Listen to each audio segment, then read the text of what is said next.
It's the Worldwide Sports Radio Network.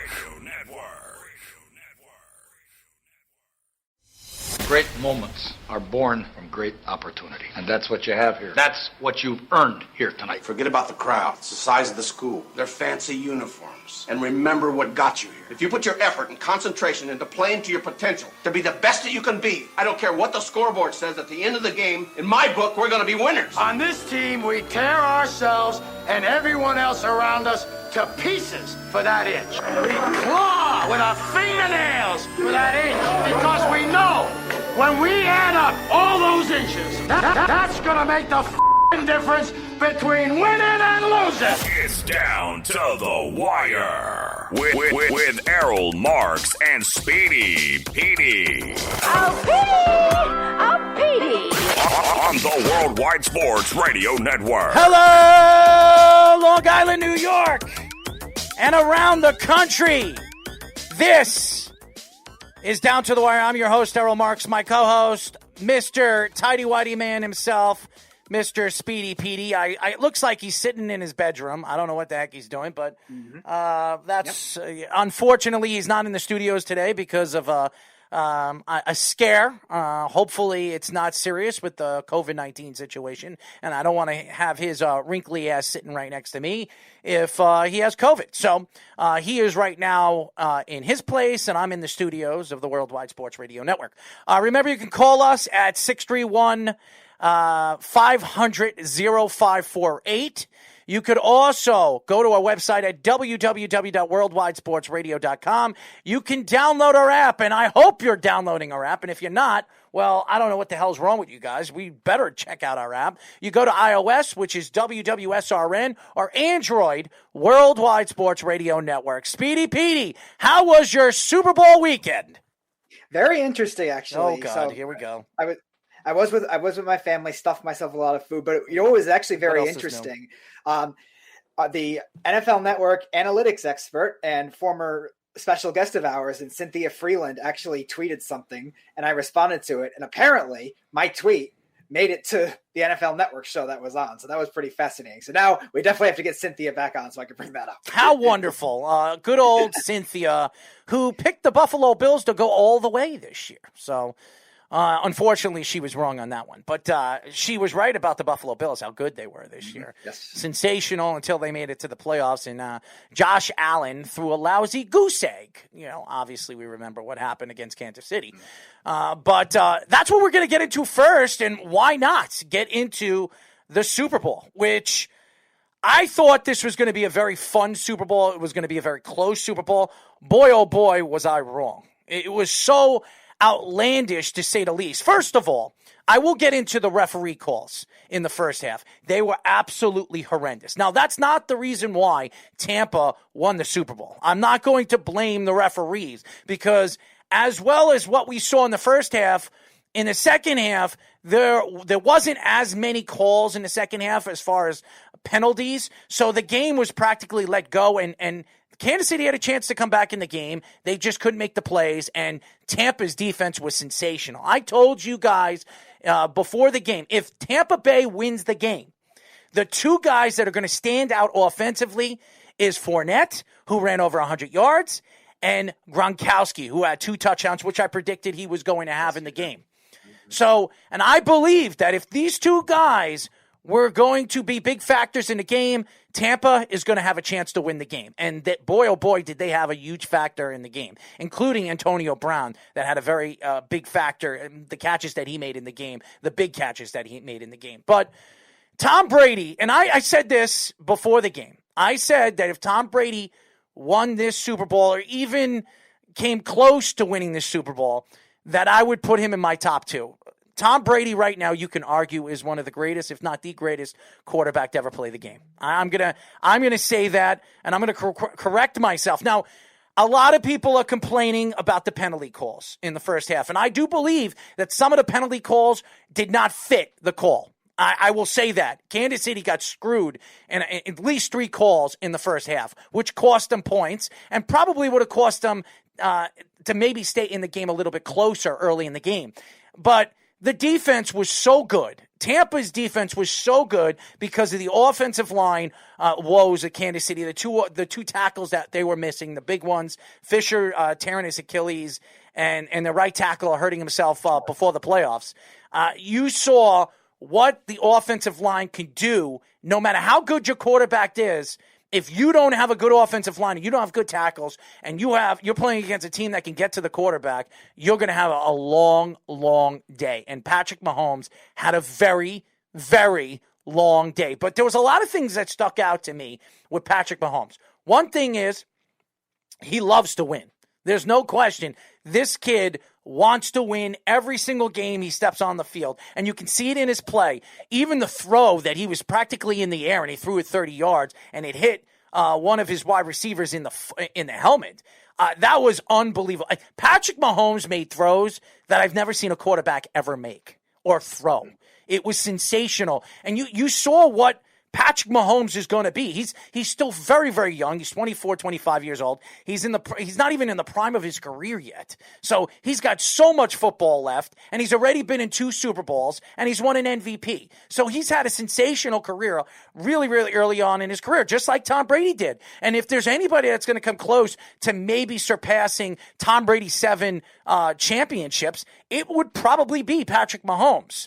But Tom Brady made the throws that he needed to make, especially in the game where it counted the most, especially at the end of the second quarter where he was making the throws. He was very accurate in his throws. The screen passes, we all know Kansas City is a blitz-happy team, a.k.a. Spagnuolo. And I'll tell you this right now, Spagnuolo should be fired from his defensive play calling in that game. It was horrendous. It was so bad.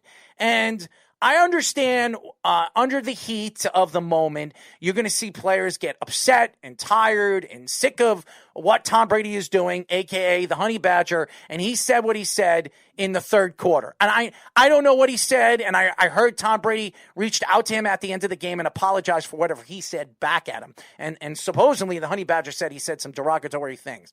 I don't even care. But the game stuck out like a sore thumb. It really, really did.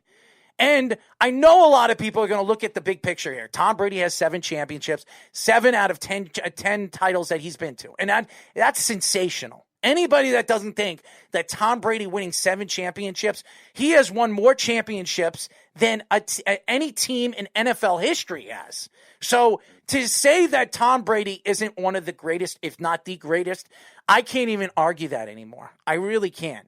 I will put him in my top 2. You can argue now that it's either Joe Montana or Tom Brady. And that's coming from a Jet fan and a person that doesn't like Tom Brady very, very much. But I can't even come out and say that Tom Brady isn't one of the greatest, if not the greatest, because of what he does in the big game. He makes the throws that he needs to make. And I know he didn't have such an outlandish performance. When you look at his numbers, 201 yards, two or three touchdowns thrown. He didn't throw any interceptions. He was very accurate. I think his quarterback rating or his passing rating was at 130 or something like that. It's ridiculous. Whatever it was. It was ridiculous. And he outplayed the young Patrick Mahomes. Patrick Mahomes did not have a good game, maybe because of his offensive line. He was forcing the ball into places that he couldn't get it to Hill because they were double and triple teaming him in the open field. Travis Kelce finally made some catches in the third quarter and the fourth, but a little too late in the game.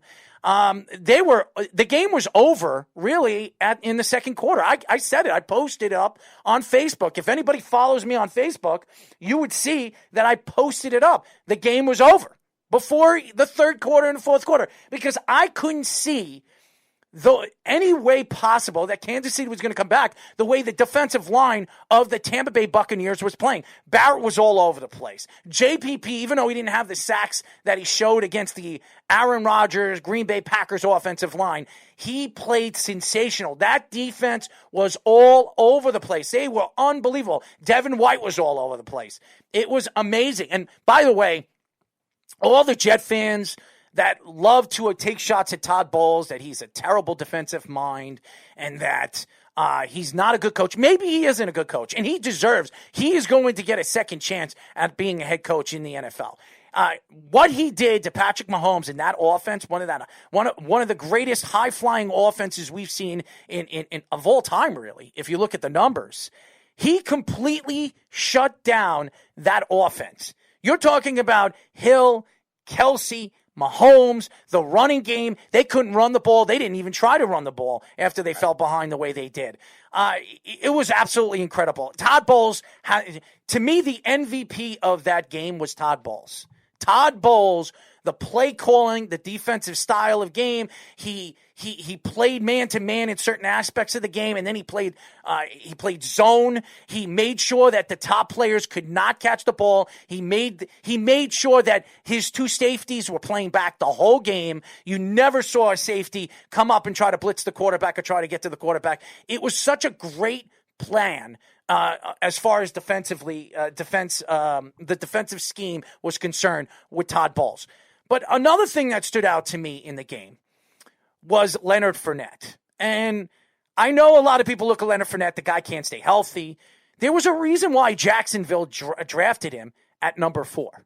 This is a guy that's still in the prime of his career. The fact that Jacksonville gave up on him, it made absolutely no sense. And you see when the guy is healthy, what he can do. He dominated. The defensive line of the Kansas City Chiefs couldn't stop a hole in the wall. And there's no way in hell they could stop Leonard Fournette. Leonard Fournette was all over the place in the game. And he had over 100, I think it was 120 yards. He was fantastic. He really was. Jones really didn't stand out like a sore thumb like Leonard Fournette did. But you saw it. Antonio Brown, Leonard Fournette, and Gronkowski, Speedy, really stood out to me in that game. Yeah, the matchups, I think, in particular, I thought Jones and Fournette definitely were going to be involved. And Gronk, you were absolutely dead right about when you said if they're going to win, then he's going to have 2 touchdowns. And you saw a little bit of Brate in the beginning, but then once Gronk took over, it was Gronk's time. And going back to what you were saying with Bowles, it was an excellent game plan. They played mostly 2 deep safeties the whole time, whether it was cover 1 or cover 2 type. They played mostly that the whole time, and they didn't blitz as often as they usually do. They just sent the 4-man rush, trusted that their guys would get there, and they did that. That allowed White to cover, that allowed Levante David to cover, and that was a big difference in the game plan with that. And then offensively for Tampa, Tom Brady did a great job spreading the ball around when their top options were kind of taken away. Evans had 1 catch. That was it, the big catch in the first quarter, and Godwin did nothing. So he did great amidst all that, too. So great job on Brady's part. It was just a really great all-around coaching effort. And Speedy, all the penalties were because of Evans. Evans was causing all those penalties. If you watch the game, especially in the first half, most of the penalties were on the corners that were defending Evans. He was causing so many problems in the backfield because of his speed and his ability to jump and his size. It opened up the field for Antonio Brown. And I told you that. Evans was going to be taken out, and you're going to see Antonio Brown is going to show up in the game, and he did. And Gronkowski, I knew Gronk was going to get the ball more than 6 or 7 times. And he did. I think he touched the ball 8 or 9 times in the game.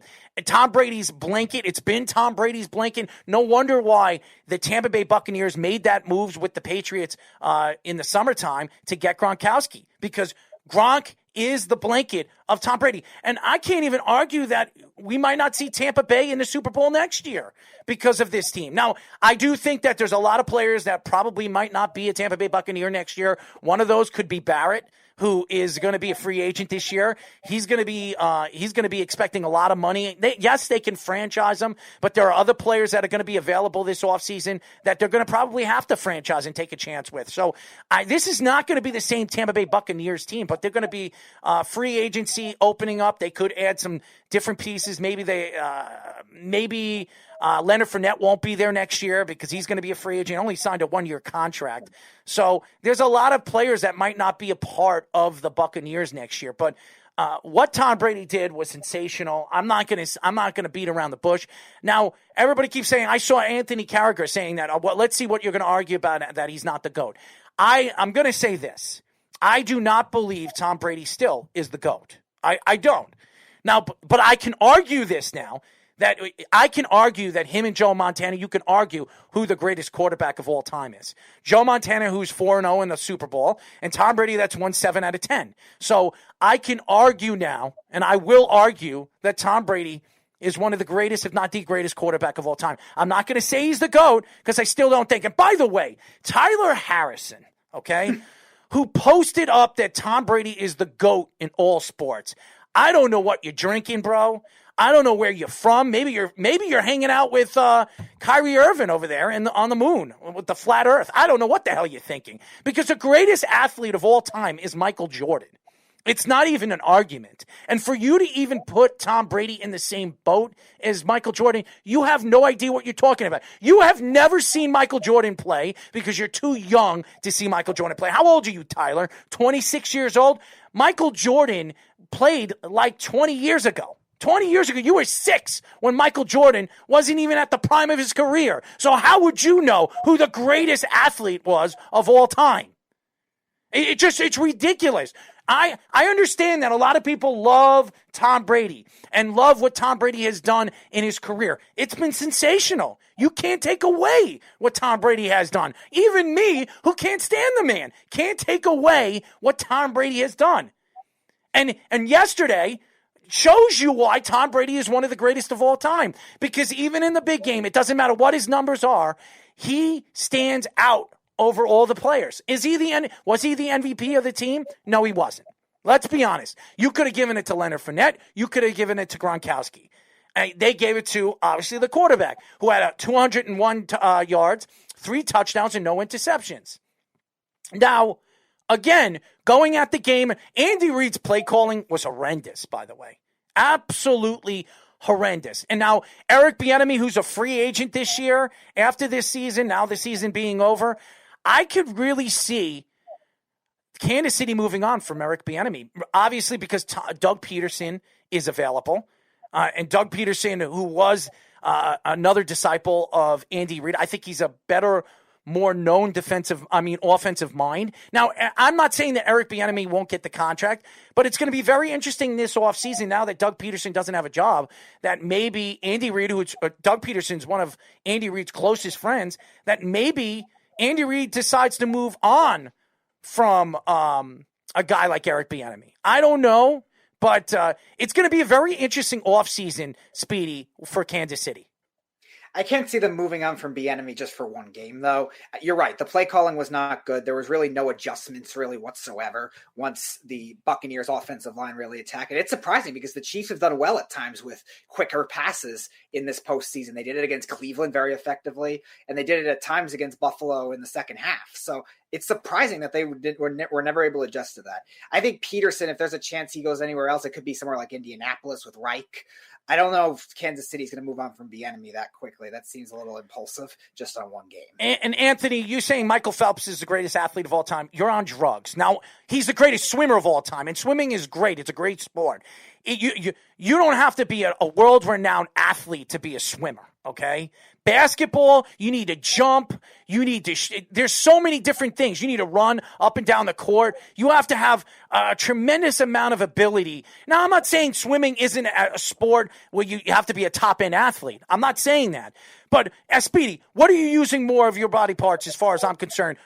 First of all, Olympic sports is once every 4 years. Michael Jordan played every other day. He played basketball almost his whole career for almost 20 years. Michael Phelps, yes, he swam for over, I would say 16, 17 years, but he swam every 4 years. So it doesn't, I understand that everybody says, well, Michael Phelps is a great athlete. How about Serena Williams? She's a great athlete. I think she's won 17 championships.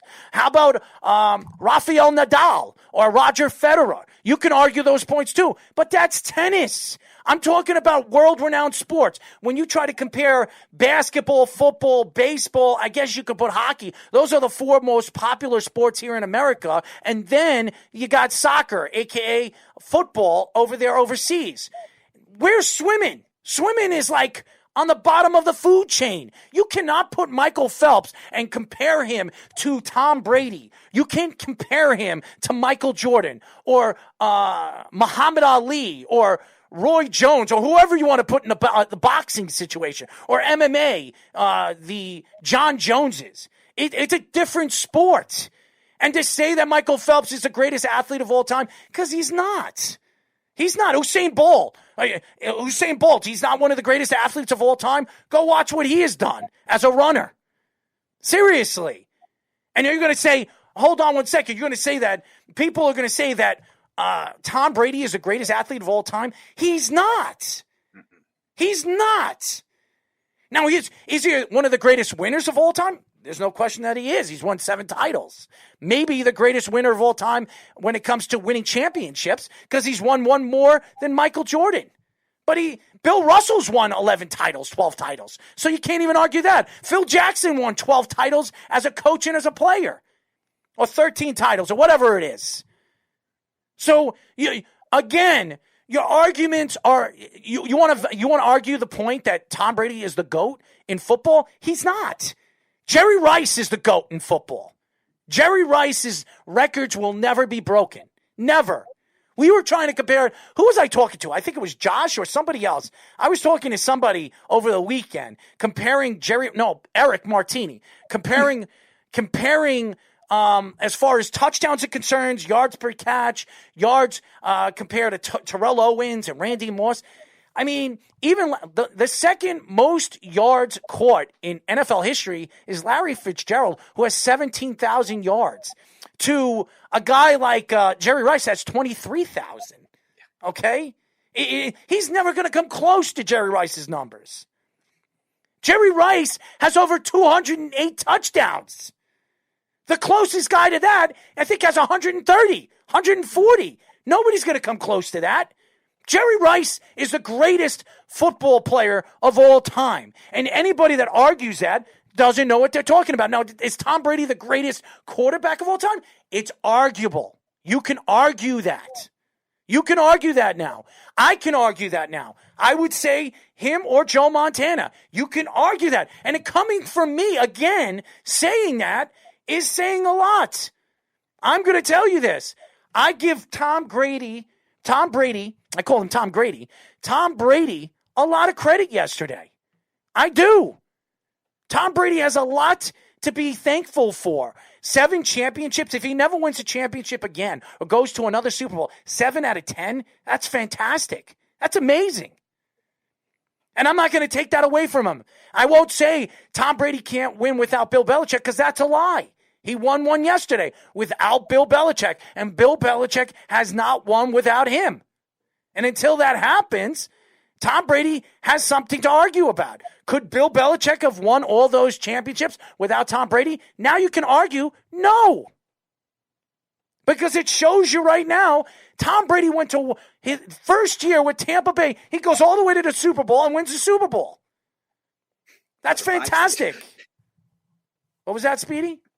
I said as a 5 seed, no less, playing a lot of the games on the road in New Orleans and Green Bay. That is a very tough path. And remember what we say all the time, like, he was helped out by the weak division and the weak AFC. Now he did it in the NFC, which is tough. And he did it all the way there. And then not only beat, but destroyed the Kansas City Chiefs. Mm-hmm. It's crazy, man. It is crazy. And you can't take it away from what he has done, the success of Tom Brady. I won't take it away from him anymore, because it's a fantastic story. He deserves all the credit in the world. And and like I said, coming from me and me saying that is saying a lot, because I am not a Tom Brady lover. I don't like Tom Brady as a person. I don't know him personally. I never met him. And he looks like a nice guy in all the commercials and all the different interviews he's had over the week. And maybe he's changed as a player. Maybe because of winning does that to you, or going somewhere else and being more mature or older. He's changed as a player. But I can't take away that Tom Brady isn't one of the greatest, or if not the greatest, quarterback to ever play the game. But to say that he's the greatest athlete, to say he's the greatest football player to ever play in the NFL, that's a lie, an absolute lie. When we come back, ladies and gentlemen, we will be talking to the host of Cruz Control podcast, Cruz Oxenreider, here on Down to the Wire. It's the Worldwide Sports Radio Network. You're listening to Down to the Wire on the Worldwide Sports Radio Network.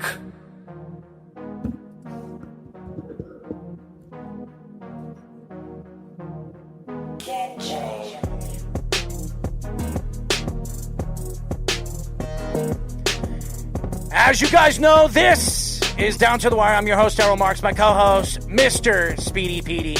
Remember, you can call us at 631-500-5048, or you can go to our website at www.worldwidesportsradio.com.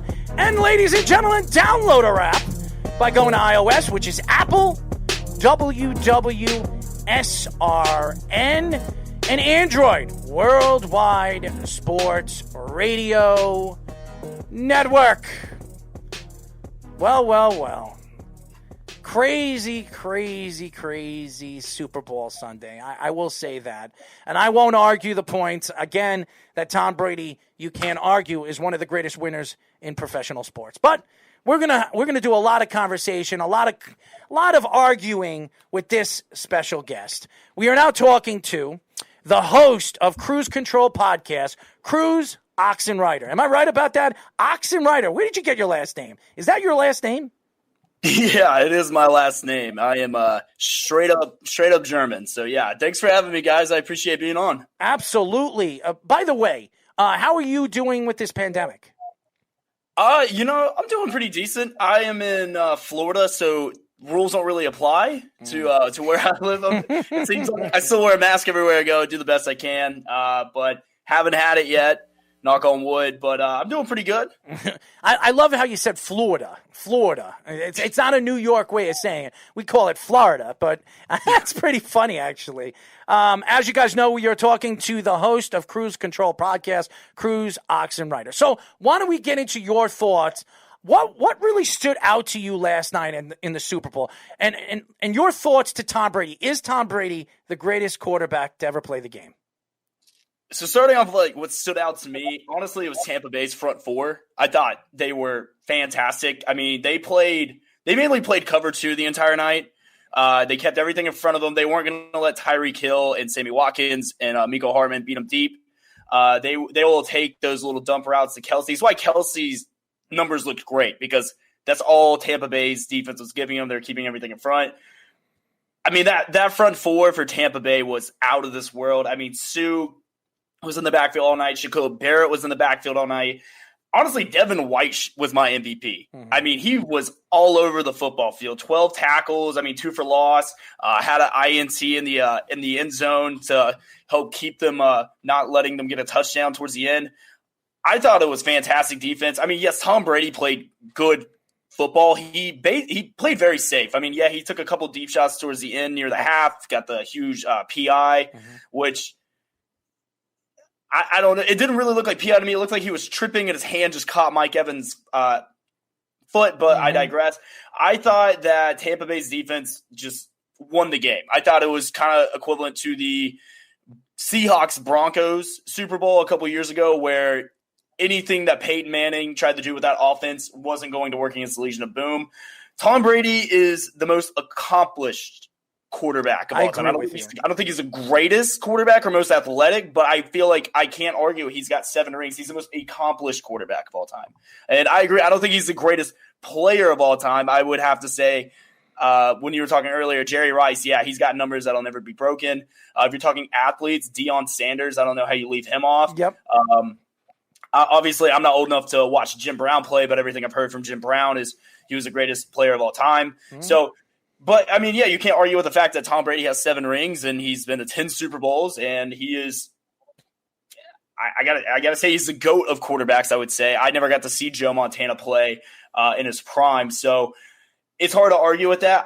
I just think at the end of the day, Tampa Bay's defense – you could have played that game in Kansas City. You could have played on a neutral site. You could have played on the moon. It did not matter. Tampa Bay's defense was not going to lose that game.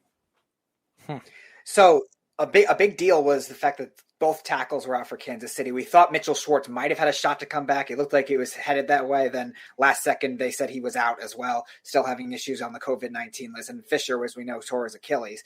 So being the margin of victory and the way Tampa's defense played the way they did, how much do you think it would have made a difference if either one or both of them was still playing? Would it have been a Kansas City win? Would it have been still a close game? Or do you think Tampa still wins anyway?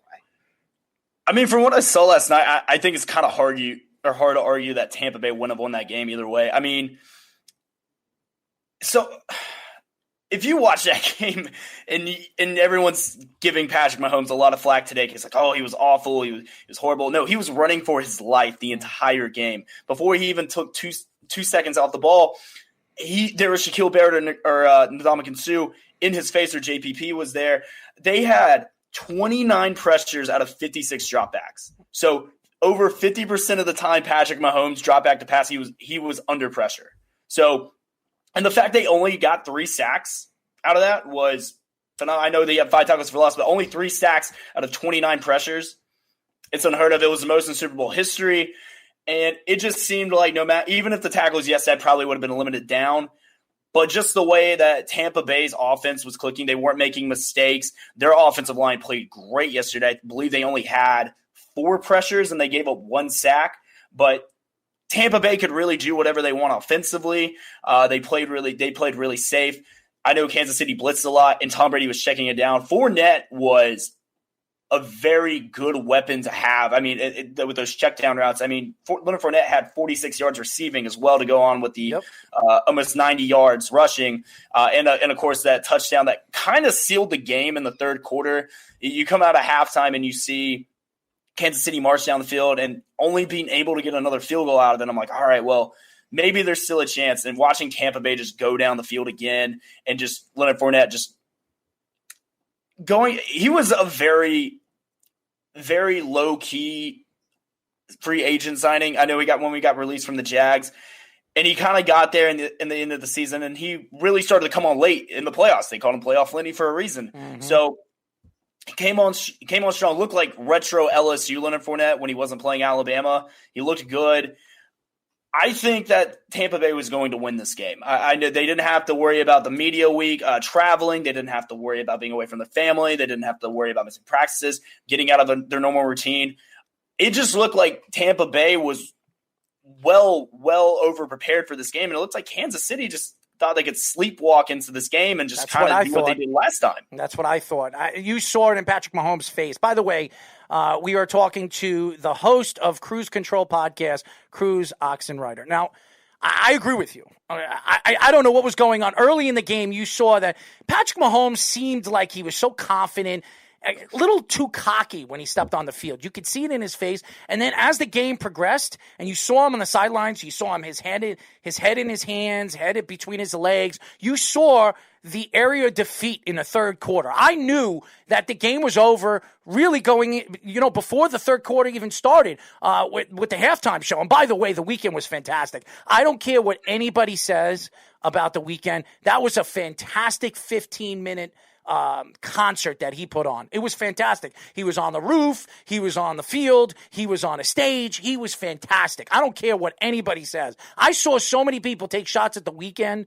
It was absolutely uncalled for. The guy did everything possible. And by the way, he didn't have any guest like Shakira and Jennifer Lopez. It was just the weekend. And he put on a Michael Jackson-esque kind of concert. It was fantastic. But what I noticed in the game, and I said this to Speedy, I said this on our FM show, The Weekend Crunch, I said it, that if Tampa was going to win the game, Leonard Fournette is going to get over 100 yards, and I said that Gronkowski is going to score at least 2 touchdowns. And what happened, Speedy? I told you this, and I like to blow myself up because there's certain things that I say, and it comes true, and I like to stick it to people. But to me, Gronkowski was the player of the game. He made blocks. He was being used as another offensive tackle. When Jones was trying to blitz and he was trying to get to Tom Brady, you saw that Gronk was on the left side. He was on the right side. He was blocking. He was catching the ball. I think he had 7 or 8 catches for over 70-something yards, 2 touchdowns. Gronk did everything in the game. And by the way, Gronk didn't have a great season. Gronk, it took him a while to get his legs under him. He really did. All throughout the season, he wasn't the same player. It took a while for him to figure it out. And then as the players progressed, he was just a better player. And I was amazed. I was absolutely amazed on how Gronkowski, especially in the fourth quarter, when they started throwing the ball to Antonio Brown as the game progressed. and Evans completely disappeared. You didn't see the dynamic offense we've seen all season long with the Tampa Bay Buccaneers. He threw to really 3 guys, and he ran the ball with Leonard Fournette. So my question to you, my friend, when you look at Andy Reid and his play calling, and I know everybody says it's Eric Bieniemy making the play calls. Come on, give me a break. It's Andy Reid, one of the greatest offensive minds in NFL history. He's definitely making the play calls with Eric Bieniemy. Were you surprised that Andy Reid couldn't figure out this defense? I kind of was, but at the end of the day, it's not like Andy Reid. This is a very uncharacteristic game for Andy Reid. I think you're right. I put him up there with the Sean Paytons and the Sean McVays, the great offensive minds in the NFL right now. And my problem with it is they didn't adjust defensively. I mean, it was clear in the first quarter they're not throwing the ball deep. They are keeping it. They're doing the check downs, keeping it short, putting Gronk out into the flat. I mean, if you go there and then you watch that first touchdown, play action Gronk in the flat, that's a play that they ran in New England countless times. Gronk was great. I thought Gronk was great. I thought Tyrann Mathieu on Gronkowski in the red zone was a total mismatch. Mm-hmm. If you go back to the second touchdown he had, Tyrann Mathieu had no shot. I mean, granted, that pass interference that led to it was laughably bad.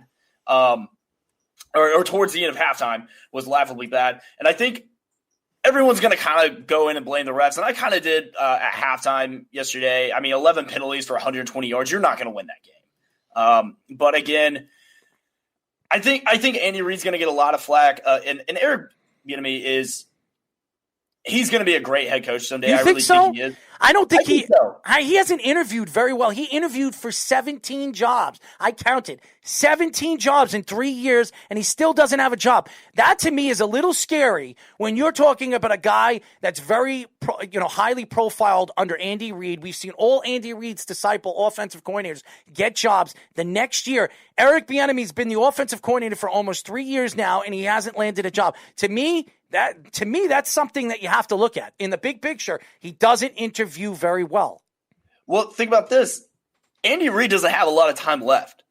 Patrick Mahomes isn't going anywhere anytime soon. Travis Kelce isn't going anywhere soon. No one's really talking about maybe Eric Bieniemy is the next Kansas City head coach. Why would he want to leave that situation? He's not going to get a quarterback better than Patrick Mahomes. He's already established there. He knows the players. He knows the coaching staff. I mean, what job right now would be better than Kansas City? Andy Reid is a lifer. He is a lifer. He's not leaving anytime soon. There was rumors of Andy Reid possibly stepping down after winning the Super Bowl last year. I don't think Andy Reid has that long left. And I kind of look at it as like Josh McDaniels in New England. I think he's going to be the New England head coach when Bill Belichick calls it quits. When the team is going to be terrible for the next 10 to 15 years when he takes over that team. Give me a break. Yeah, very well, yeah. I mean, but I think Eric Bieniemy is fine waiting his turn to coach Patrick Mahomes in that offense. Because like I said, I don't think there's going to be a situation better than Kansas City in the near future because there's not a quarterback in the NFL has a higher ceiling than Patrick Mahomes. So I think it's kind of a little bit of, he's taking these interviews just to see if someone's going to throw a ridiculous number at him to, and see how much power they can give him. I wouldn't go to Houston. I wouldn't go to Cruz. They haven't even offered him a job. Nobody's even offered him a job.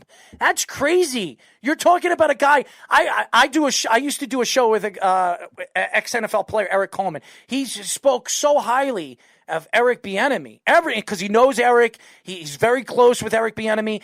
And to me, it's crazy to look at the big picture. Even interviewing with the New York Jets, the Jets didn't even call him up for a second interview. They called Robert Saleh up and what's his name again? Who the Tennessee Titans offensive coordinator, who's now the coach, Falcons coach. Yeah, the Atlanta Falcons coach. So to me, that's alarming again when you're looking at the big picture because you're talking about one of the best offensive-minded coaches right now as an offensive coordinator in the NFL, and nobody has offered him a contract. Nobody's offered him even a second interview. And it's true, and you bring up good points with the second interviews and that. And like I said, we don't know what's going on behind the rooms. We don't know if he's just taking these as a formality. We don't know what he's doing. Maybe he is a bad interviewer. Maybe we don't know. Like I said, I just kind of have a feeling it's like, look, I really don't think Andy Reid's going to be coaching much longer. I give it maybe a couple more seasons, but if I'm Eric Bieniemy, I'm not going to leave the opportunity to have Patrick Mahomes as my quarterback for the future, because then it's like, okay, I don't have to worry about drafting one. I don't have to worry about getting one in free agent. Patrick Mahomes is in Kansas City for the next decade, and he's got that locked down.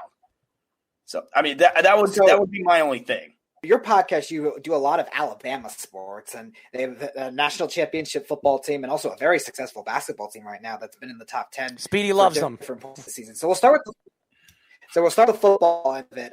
What were your take from this national championship season? Also, from a draft perspective, where can you see a lot of these first round projected players turning out in the NFL, especially some of the big name offensive players? Yeah, so I do talk a lot about Alabama sports. I attended the University of Alabama as my alma mater.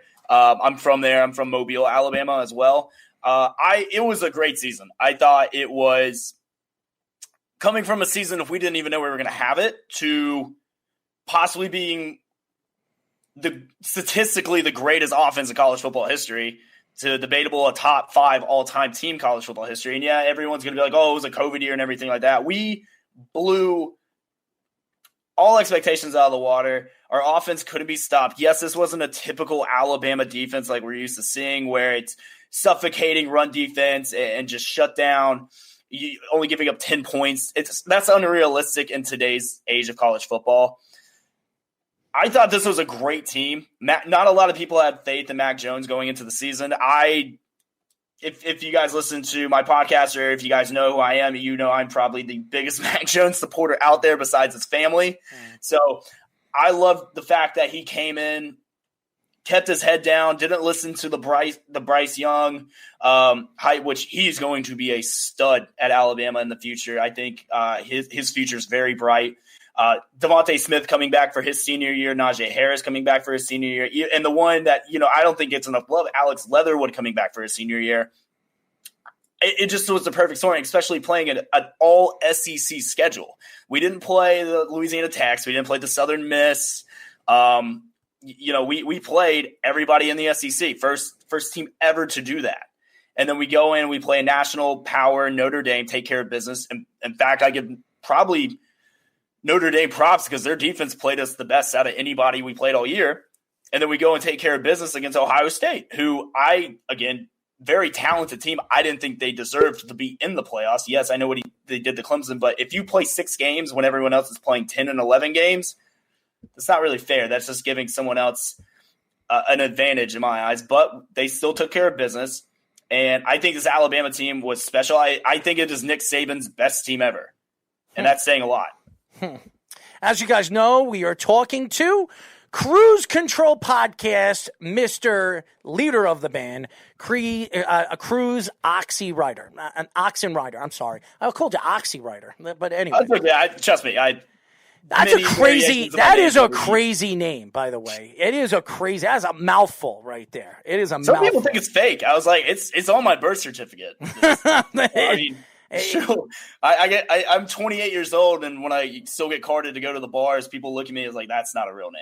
Well, let me ask you this question, because you talk a lot of Alabama sports. Now, You talk about Smith, and a lot of people say that he could be a top 3 draft nominee this year, obviously being that he's the best wide receiver in this year's draft. Some people will argue that. Mr. LSU over there, who didn't have a season, a lot of people believe that Chase is going to argue that point, because Jamar Chase didn't really have the opportunity to show his game this year, but that was his decision. Are you surprised that a lot of people think that he might not even be in the top 10? No, and you're referring to Jamar Chase not being no Smith. Smith. People are saying that Smith might not be a top 10 pick. Some people are saying that he might fall out of the top 10. If they do, they will live to regret that. I really do.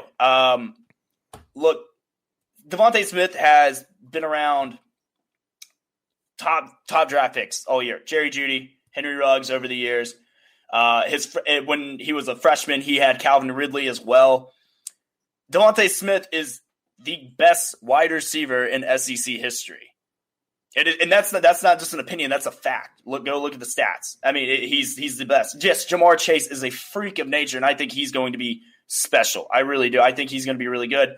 But Devontae Smith he's earned his worth. I think he can come in, and I think if he went to I think Miami is a perfect fit for him. I really do. You give Tua a weapon that he's already familiar with, who he already has chemistry with. He can come in and be wide receiver one day one. He's actually a very underrated run blocker. Yes, you look at him and you don't think, oh, he doesn't look like a physical wide receiver. Well, he plays a lot stronger than he looks. Ryan Day said the same thing after the Ohio State game. I think Devontae Smith I think he should go top 5. And that's just not me being biased. I just think if you look at the season that he had, it's kind of hard to argue with that. Yes, I think Jamar Chase, actually, I think would fit better in Philadelphia. I think if you're going to take a wide receiver at 3 with Miami, I think Devontae Smith is the answer. I think Jalen Waddle is the one that's probably going to slide out because I know right now he's projected that he's anywhere between the top 10. I think he's probably going to fall in the teens just due to how big of a setback he had with his injury. I know I personally don't think he should have played in the national championship. I'm glad he did because he actually made somewhat of an impact, but I think he's going to be the guy who's going to, wide receiver wise, is going to slip. Moving on to the basketball team now. They've been very impressive as well. Tops in the SEC in terms of conference record, just their first loss to Missouri on Saturday, but very well all year. So what have been some of your impressions of them between the top players like Petty and Shackelford and also with Nate Oates coaching the way he did? He's done a great job since hiring him from Buffalo. And what do you think the ceiling is for them in the tournament this season? Yeah, they've exceeded my expectations. I thought that this team was a year away. Nate Oates came in, changed the culture, hardworking, always fight for a loose ball, always fight for a rebound. I think this team is special because you look in the beginning of the year, they lost some very winnable games against Clemson. And yes, I know they've lost 2 out of the last 3 to a ranked Oklahoma team on the road, which came down to the wire, and then a ranked Missouri team on the road, which, again, huge comeback. Alabama should have got blown out of that game, and they came back, and it came down to the last possession. So this Alabama team is fun. They're hard. They're hard-nosed. I will say this, though, is that they live and die by the 3. So as much as I love John Petty, if those threes aren't falling in this Nate Oates offense, that's been our Achilles heel. But we've just had this miracle. I wouldn't say miracle run, but this great run over the last couple weeks where those threes have been falling. Like if you go back and look at the LSU game a couple weeks ago, we hit a record high threes. John Petty is a walking bucket. I think this team's ceiling is Final Four. I mean, right now they're projected number Final 1 seed. Four. Wow. Yes, I think tournament time they are going to be a dangerous team that's going to wear a lot of people out. I mean, right now they're a projected 1 seed, and it's hard to argue with the results. I mean, they're number 1 in the SEC right now.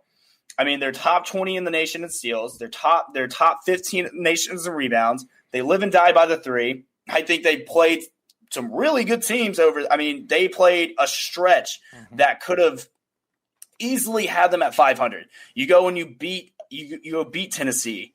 You go beat Florida. You go beat Auburn. You go beat LSU. You sweep LSU. You beat Kentucky, which, yes, I know Kentucky's having a down year, but they swept Kentucky this year, a team that has had Alabama's number over the years because they are the program in the SEC. I just think this Alabama team is hard-nosed. I think the biggest thing for them, especially in this COVID year when you see these top programs not really living up to their usual hype, a lot of these guys came back and they played together and they have a really good chemistry. And now that they're adding these really good young recruits, that is starting to click. So I think this Alabama team is okay. Yes, they have played 3 really good teams in a row, playing, again, Oklahoma on the road, at home against LSU, taking care of business, and then at Missouri. I think this team can be dangerous. I think they can easily win the SEC tournament, and I think that they have the potential to get to the Elite 8 and, yes, I think the Final Four. Very, very interesting. Your take of Alabama sports is very interesting. And by the way, we would love to get you on when the Final Four, March Madness begins in the next couple of weeks. I would love to hear your take on your bracket. And maybe we should set up a bracket with some maybe We'll get 40 to 50 people to get involved with this and see whose bracket hits. I think it'll be very, very interesting. This is another year of an open bracket. I think there could be a team that really you wouldn't expect that could make it to the Final Four and makes it to the Final Four and maybe wins a national title. I really believe this year could be the year that we wouldn't expect an 8th or 9th or maybe even a 10th seed win the national title. It's crazy. It really is. Cruz, why don't you tell the fans how they can find you on social media? Yeah, you can find me on Twitter and Instagram at The Real Cruz Ox. And then, of course, you can follow the Cruz Control podcast at Pod Cruz Control on Twitter. I'm very active on there, so definitely shoot me a follow. I'll follow back. And then anytime you want to interact with me, just let me know.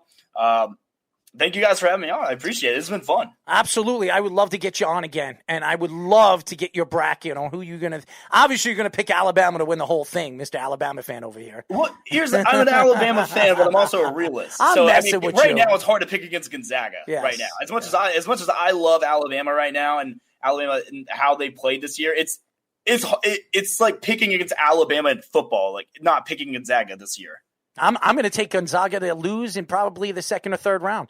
I don't think Gonzaga is as good as everybody thinks they are. They have a lot of size. Every year they have a lot of size, and they're a very good rebounding team. But there are games that they don't get their offensive game up in front and the way they're supposed to be playing. They're very well defended defensive team, the way they defend the ball. They're a very good defensive team, but offensively, they force shots. We've seen Gonzaga over the years. They love to force 3-point shots, and they're known for shooting threes, and usually they get into their problems shooting the ball in a game that you don't expect, and they get knocked out by a team you don't expect them to get knocked out by. So I do not believe Gonzaga is going to win the national title this year. That's just my opinion. Cruz, thank you for joining us. I would definitely like to get you on this show again. Absolutely, man. Thank you guys for having me. I had a blast, and you guys have a great rest of your day. Absolutely. We were just talking to the host of Cruz Control podcast, Cruz Oxenreider. By the way, I think he's awesome. I think his take with Alabama sports is very interesting because, you know what? We have Mark Kelly on, and Mark is a big Alabama fan. He loves to preach Alabama sports. And he gives you a good intake, but Cruz gave you something else. He knows a lot about his team. He played. I mean, he didn't play. He went to school in Alabama, and he knows his Alabama sports. So it's and his take on the NFL Super Bowl with Tom Brady and his thoughts that he thinks that he is the greatest quarterback of all time. I disagree, but he never saw Joe Montana play. Joe Montana never lost a Super Bowl. And that's the way I look at it. If you go into a Super Bowl and you never lose in a Super Bowl, well, you know, you can't really argue that he's never lost in a Super Bowl. He never lost in the big game. Tom Brady lost 3 games in the big game. And all 3 of those teams were in the NFC East. He has this problem against the NFC East teams. Obviously, the Eagles and the 2 against the New York Football Giants. When we come back, ladies and gentlemen, we are going to talk to another show on Belly Up Sports. We will be talking to the boys from New Era Sens, and they're both co-founders and owners of the organization. So we will have them on right after our break here on Down to the Wire. It's the Worldwide Sports Radio Network. You're listening to Down to the Wire on the Worldwide Sports Radio Network.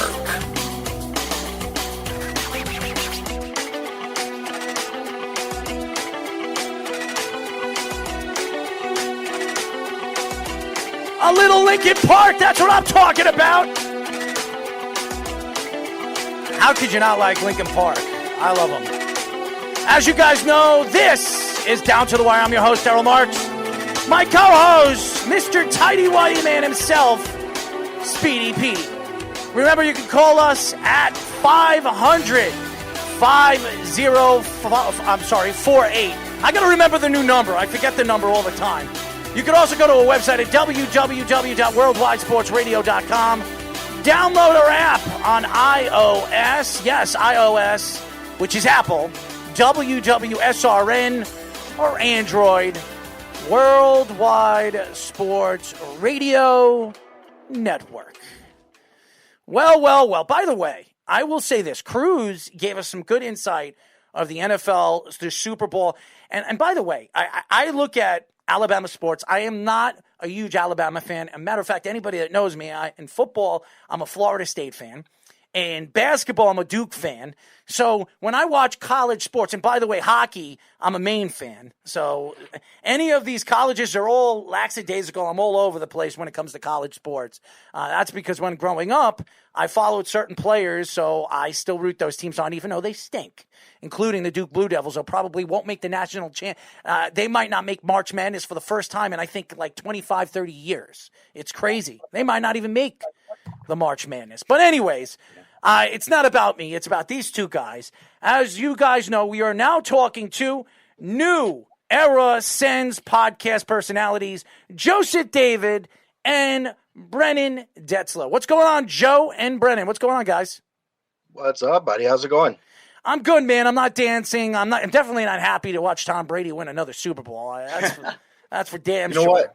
We talked about this yesterday on our podcast where I voted against Brady every year to be the best guy ever. But this year was the first year where I can actually root for the guy. And now I know what it feels like to be a Brady fan. And these guys have been able to celebrate a lot over the last 20 years. So, well, I know you guys are hockey guys. You're more hockey guys than you are a football guy. So we'll stay away from the whole football thing. But I will say this: me as a Tom Brady hater, I'm a Jet fan growing up. I never liked Tom Brady. Still don't like Tom Brady. But I can take away winning 7 titles in 10 tries. And the way he did it, and he didn't have one of those games that stuck out to you like when he did against the Eagles when he had over 500 yards, or against the Atlanta Falcons coming back from a 20-some-odd deficit in the fourth quarter. He didn't do one of those, but 201 yards, 3 touchdowns, and didn't throw any interception, and his passing rating was over 125. That's pretty fantastic. You can't argue the point that Tom Brady isn't one of the top 2 quarterbacks of all time. I still don't think he's better than Joe Montana, because Joe never lost in the Super Bowl. And to me, if you don't lose in the Super Bowl, just like Michael Jordan never lost in the NBA championship, Michael Jordan's the greatest athlete and greatest, I would say, the greatest all-around professional athlete of all time. But Tom Brady, you could put him in that argument now. You could put Tom Brady there, Babe Ruth, Serena Williams, Pete Sampras, Rafael Nadal, or Roger Federer, whoever you want, Tiger Woods or Jack Nicklaus, anybody you want. You can argue some of the greatest athletes to ever play in professional sports. And by the way, Wayne Gretzky, we can't forget about him, or Mario Lemieux, who I've always put in front of Wayne, because there was just something about Mario Lemieux that really stuck out to me as a kid. One of the greatest hands I've ever seen. I actually skated on the ice with Mario Lemieux when I was younger, and one of the biggest men I've ever seen in my complete life, too. The guy is huge. On skates, he's about 6'7", 6'8". He's a lot bigger than people think that he is. He's 6'6", not on skates. He's a huge man, fantastic skater. And wasn't fast, but fantastic when it came to the way he moved the puck. He had great hands. But anyways, tell us a little bit. First of all, how are you guys doing with the pandemic, you and your families? And tell us a little bit about your podcast. Yeah, I mean, I'm doing great, man. I'm happy that you asked. Obviously, the whole dynamic in the world, especially living in Canada, a lot has changed because of the pandemic. I work completely from home now, which is interesting, but we've been able to spend more time on the things that we enjoy. And our podcast is one of the new ones in the Sens community. We started up. I wasn't even originally on the team. It was Dave and our co-host Nick and another guy, Naft, who had originally started New Era Sens in the summertime. And it's been growing rapidly. We've been really successful with the people that we've been able to have on, current and former players, just different people in the hockey community. And you know what? Like, I think during the pandemic, it's been something to keep us busy and something to look forward to. So yeah. Yeah, it's been a lot of fun, honestly. So we started the website during a pandemic before the hockey season even started, and we did a lot of our growing before hockey started. So yeah, we're pretty blessed that way. So how did both of you become Ottawa Senators fans or following the team and as such? And if so, if you're both Ottawa Senators fans for a while, what have been your favorite games that you've attended and also favorite moments watching the team? So I've been a fan since they came back into the league. I'm old enough to remember those days. I remember the first game I attended was a February game. I think it was a Valentine's special between Ottawa and Montreal, and there was a lot of fights in the first period. Ottawa was a terrible hockey team, worse than they are today. But yeah, I remember going with my dad and my uncle, and there was fights even in the stands. It was crazy, but what made me fall in love with hockey. Now, but by the way, before I'm seeing what people are writing over here, my take on Mario Lemieux with Tom Brady. I never said Tom Brady isn't better than Mario Lemieux. When I put on the top echelon of greatest athletes in their sports, you could put Tom Brady there. You could put Jerry Rice there. Del Montana too. I'm not arguing that Tom Brady isn't better than Mario Lemieux. By the way, it's harder to win a hockey championship than an NFL championship because you got to play 7 games and you got to go for round to round. So I don't know what you guys are talking about. And what is the hardest trophy to win? The Stanley Cup. And Mario Lemieux won not one, but 2 Stanley Cup championships back-to-back years. So please, I don't want to hear your crap and this stuff. It's more impressive what Tom Brady did. Tom Brady played in the AFC East against some of the worst teams in NFL history. The Miami Dolphins, the New York Jets, and the Buffalo Bills. By the way, the Pittsburgh Penguins, go look at the division they played in when they were good with Mario Lemieux. And tell me, and you come back and tell me who's better and who's not. It's ridiculous. And I am not arguing that Tom Brady isn't better than Mario Lemieux. So please stop taking shots at what I say and saying it's a bad take. And again, Montana never lost in the Super Bowl. And that's all I'm going to say about that. And until you could prove me otherwise, there are 3 losses that Tom Brady had. And I'm not taking away from that. And I still think Tom Brady could be argued as the greatest quarterback of all time. And coming from me saying that is saying a lot. Because if I'm going to say that Tom Brady, you can argue he's the greatest quarterback of all time now than ever, you could say, Errol, wow, you're coming out of your cocoon. You're coming out of your shell. So me saying that is saying a lot. So please, if you're going to take a shot at me, come at me a little bit stronger than the crap that you're coming at me. Anyways, I'm sorry, guys. I had to say that. Yeah, I'm just sick and tired of people telling me or arguing with me on social media, telling me, oh, he's the GOAT. He's the GOAT. That's your opinion. That's your opinion. I still don't think you want to say about GOAT. The greatest football player of all time is Jerry Rice. His records will never be broken. Never be broken. That's who the greatest player in NFL history is. That's all I'm going to say. Let's get back to hockey. So what are your thoughts in the last couple of years? They traded away Zibanejad. They traded away Hoffman. They traded away some of the great players we've seen, and they've gone on to bigger and better things. And some of them have gone on and been successful all the different places. Zibanejad is one of the best players on the Rangers. Hoffman, he's been all over the place. He was in Florida, and now he's playing right now for St. Louis, a championship team. So what are your thoughts on moving along with some of the great superstar players that they've had over the last couple of years? Yeah, I think the Zibanejad one is one that stings for me. I think that trade in particular hurt because it was right when we were making a push. And I do think that Derek Brassard was a big part of the Ottawa Senators when they went on their run in 2017, where we were a goal away from the final when Chris Kunitz broke all of our hearts. But aside from that, like I think that a lot of the moves needed to happen, as much as that hurts to say, especially because in the moment it was a really fresh wound. And watching all of your favorite players, I think it was 6 or 7 of our best players got moved within like a 24-month period. And like as a fan, like that's a kind of like you have you're pissed off at management, you're pissed off at what's going on because like these are the guys that you watch every night and you appreciate their games. But I think when you look at it, there was a year, like at least 1 year when they started moving these guys, and then 2 years where all of a sudden after that playoff run, the Ottawa Senators fell to the bottom of the league. And I think management recognized that with the team that they had, they were going to have to pay these guys big contracts, but they weren't a contender.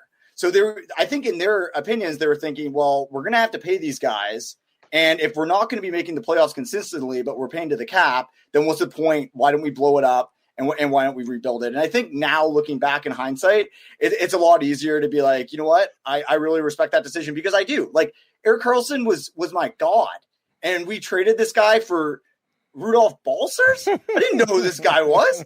Like, I had no idea what was going on. And now I look back, we have this German kid, Tim Stützle, with a bit of luck. Josh Norris looks like he's going to be a hell of a player. He's already playing a first-line center role in the NHL. And, I mean, he's good. Like, he's playing well with Tkachuk. And, I mean, I'm happy with it now. But in the moment, I would be lying if I said I wasn't a little upset. You mentioned Stützle as being one of the other young players that have really been a big difference maker with Ottawa so far. You got him, you got Brady Tkachuk, you got Shabbat, who I see the jersey behind you, Joseph, one of the best young defensemen we've seen, really in the league so far in recent memory. So what do you think about those young player developments? And do you think the coaching staff has done a good job really maintaining and developing those players?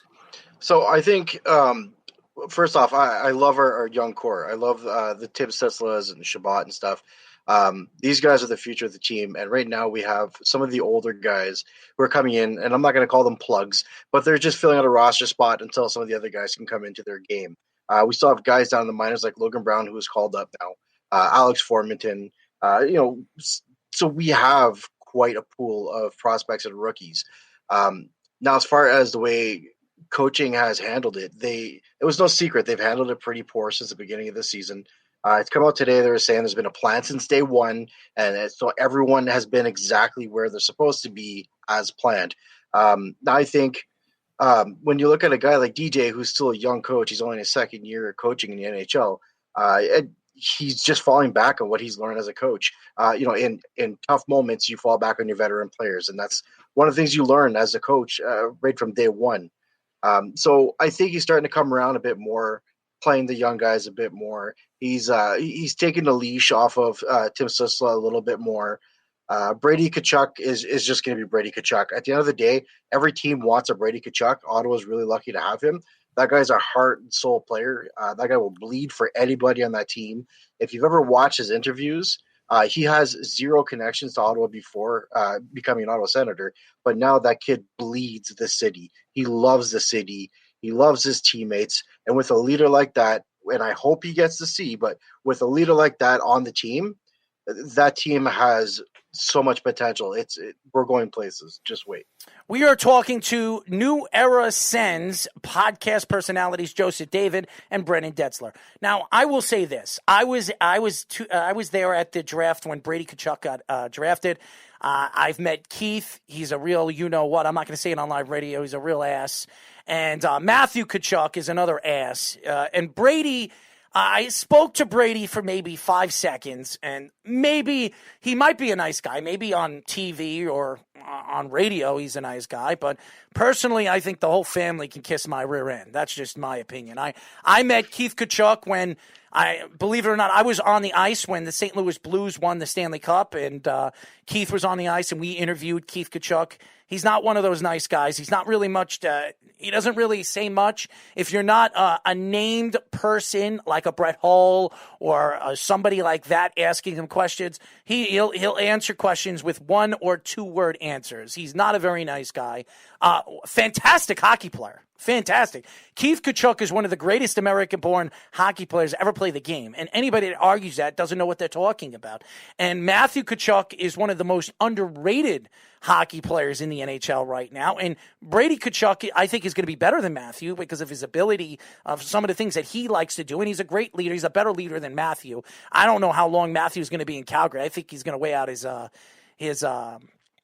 presence over there, and I think there'll be other teams more interested in him in the long run. So tell me a little bit on your thoughts. In the last 2 years of his growth, Brady Tkachuk, he's their superstar. He's their leader. He's the guy. He's the face of the Ottawa Senators. Tell me a little bit about your thoughts on where you see Brady Tkachuk's ceiling will be in the future. Yeah, I think Brady Tkachuk is just I think his ceiling is going to be if not one of the best net front presence guys in the NHL. I think that last year he was on pace to be the first player in NHL history to record 300 shots and 300 hits in the same season, which as a 21-year-old, that's unbelievable. Like, the kid is still filling into his frame. He's still finding his game. I don't know. I think that he will put up a lot of points. I don't know. There might be one season where Matthew Tkachuk puts up more points than Brady does.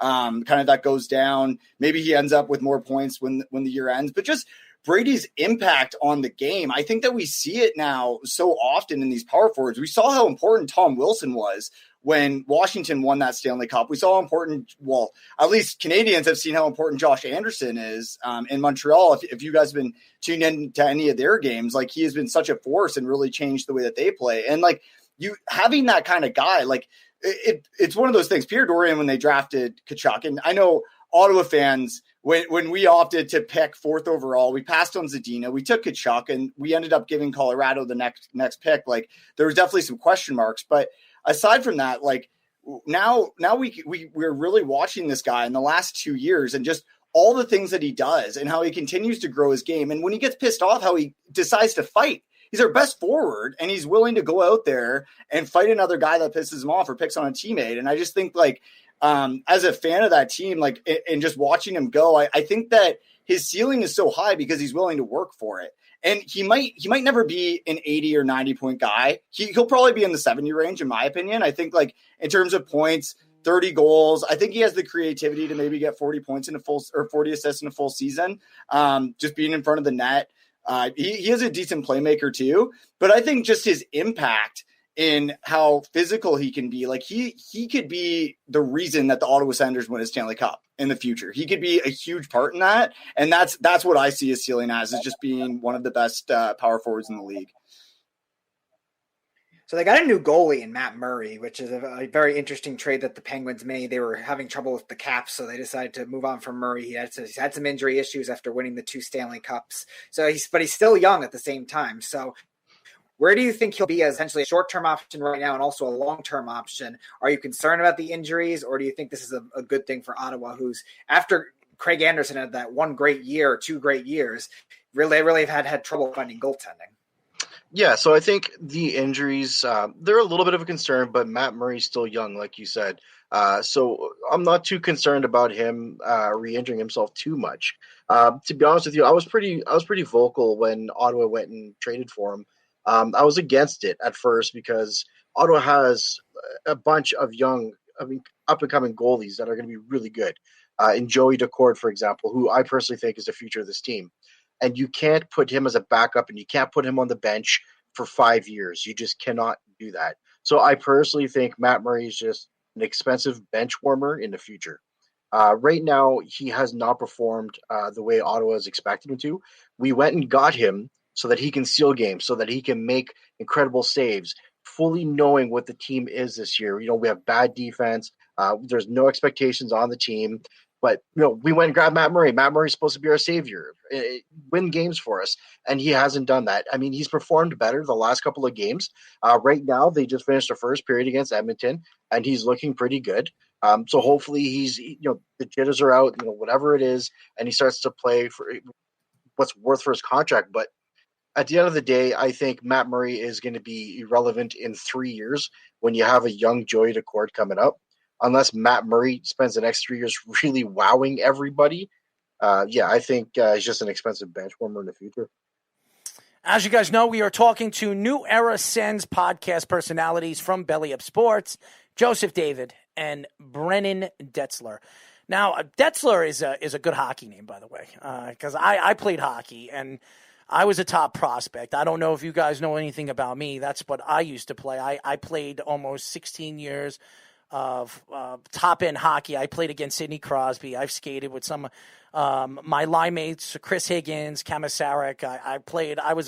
I was being looked at as a top low-end first-round draft pick, early second-round draft pick when I was going to play college hockey, and I hurt my knee, and it's a whole long story. So I know a little bit about hockey. I know a lot about hockey, but what are your thoughts because of the COVID-19, the shortness of the season, some of these, I guess, divisions? Do you guys like the divisions that were set up? I know the Islanders and the Rangers and Devils got screwed in the division that they're in. Yeah.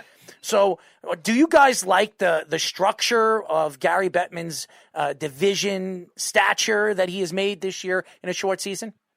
So I love it just because I really want to see the rivalries come back in terms of like the Ottawa Senators. So I'm biased here. Like I love the fact that Ottawa gets to play Toronto a little more than they would, Montreal a bunch, but now we get to see a Brady and a Matthew Tkachuk showdown. Like 9 times I think it was this season, and just being able, we get to see Connor McDavid 8 times, and like it's just. In terms of that, like there was 2 fights in the first 5 minutes of the Edmonton Ottawa game today because the rivalry has just been set up that much quicker. I think just the way that it's set up, it's almost like a mini playoff because there's often 3 games against the same 2 teams, and they're able to kind of build up that haste and things get serious and it gets real physical. And like, it's a lot grindier. And like, I love that part of hockey. I miss that part of hockey. I want to tune into games. I love the Battle of Alberta last year because you didn't know what was going to happen next.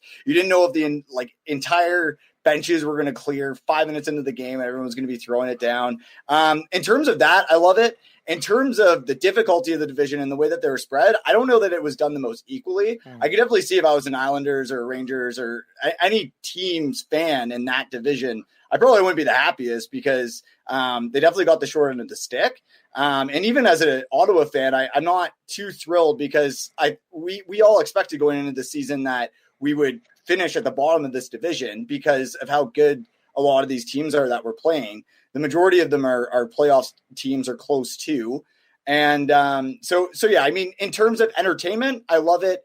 In terms of where teams are going to finish, how equally spread it was done, it might not have been done the best, but I think given the circumstances and given the fact that from the Canadian government, they really pushed the fact that it was either going to have to be a Canadian division or they were going to go to the States. Like international travel was kind of out of the question.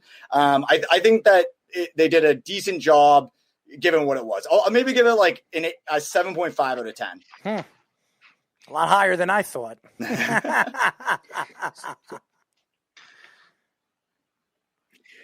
So what about from the strategy standpoint of this kind of year? You're getting these 2 and 3 game series, kind of like what you see in baseball now. And it kind of has that feel of a playoff series, like you were saying, Brennan, with the rivalries, with the fighting. You kind of have that feel with the physical play. Now, in terms of the strategy, in terms of maybe platooning goalies, in terms of healthy scratches versus the taxi squad, how that's worked this year, how do you think that has impacted both game planning and also roster construction that these coaches have to do this year? Yeah, I think it's affected quite a bit, man. Like right now, it's a lot of the confidence too. Like when you look at the Ottawa Senators, you look at a lot of their guys, and they're really scared to get put on taxi squad, right? EJ Smith is not scared to pull that trigger, and so a lot of the guys are playing a little paranoid, or I think they're starting to get a little more comfortable with what's going on right now. In terms of the miniseries, I love the miniseries the same way that MLB does it. Those are the best because you play 3 games. And then you start to build up that animosity versus your opponent. And then all of a sudden you're off to Winnipeg to play them. And then you're like, oh man, I can't wait. I can't wait for that next mini series, right? Which is right now where Ottawa and Edmonton are at, like Brendan was saying. And right off the bat within first 5 minutes, like he said, 2 fights. That built up from the last series, right? And I guarantee you, by the end of that season, we're going to see Matthew Tkachuk fight Cassian. It's going to happen. But yeah, so as far as coaching strategies go, it is a little tougher, right? Because you can't just call up guys from your AHL team or whatever. You kind of have the team that you have. You have your taxi squad. You can call up guys, but I mean, like as far as game day decisions go, you can't just call somebody from the AHL and tell them to get on an airplane and be like, you're playing in 6 hours.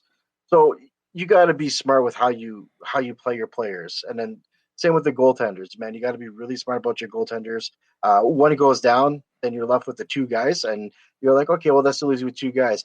Well, we've all watched hockey games where some no-name had to step into the net and play and then turn into a hero for the game. But, strategy-wise, it's not fun. It's just I guarantee you guys like DJ Smith, who's a second-year coach, is probably crapping his pants daily, not sure what he's going to do. Speedy likes to crap his pants. That's why he doesn't wear any underwear. He doesn't. He doesn't wear any underwear, especially when he does his show. By the way, he wears. Not true. I'm wearing them. He wears a lot of tighty whities too. By the way, guys. So SpongeBob and Scooby Doo. So no, I don't. Yes, he does. Anyways, before we let you guys go, listen to me. Trust me, man. Trust me. You do not want to see the underwear that he wears when he does. Anyways, before we let you guys go, I want to know, being that it's a short season, I'm going to give you awards. Okay. And I'm going to – so we'll go with Brendan first, and then we'll go with Joe, okay? So first thing, MVP this year in the NHL. Who do you guys got? That's a tough one. I have to go Connor McDavid. He has come out flying. He's looked electric. He's somehow getting better and faster, and he's learned how to control his speed in ways that now he can stop like on a dime. He just seems to find lanes as if he's a running back in the NFL, and he just goes through it and goes through these guys. And I would have to give it to him. He's been just absolutely dynamite. I'm going to go with Leon Draisaitl because pretty much the same reasons as McDavid. The only difference is he plays on the second line and gets more points. But yeah, when you watch Leon Draisaitl play, it's like watching a train, man. It's insane. The guy has hands. He's got speed. He's a big body, and he does it all from the second line. And he can do everything. He is my number one fantasy guy. So you both have two guys from Edmonton. Figure that one out. It is crazy. Edmonton has a lot of talent. I'm surprised they haven't even gone to a Stanley Cup with some of the young players that they have. It's pretty incredible right now.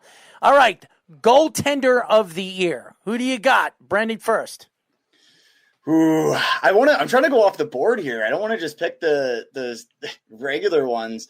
As much as I want to say Andre Vasilevsky, who've been some other standouts.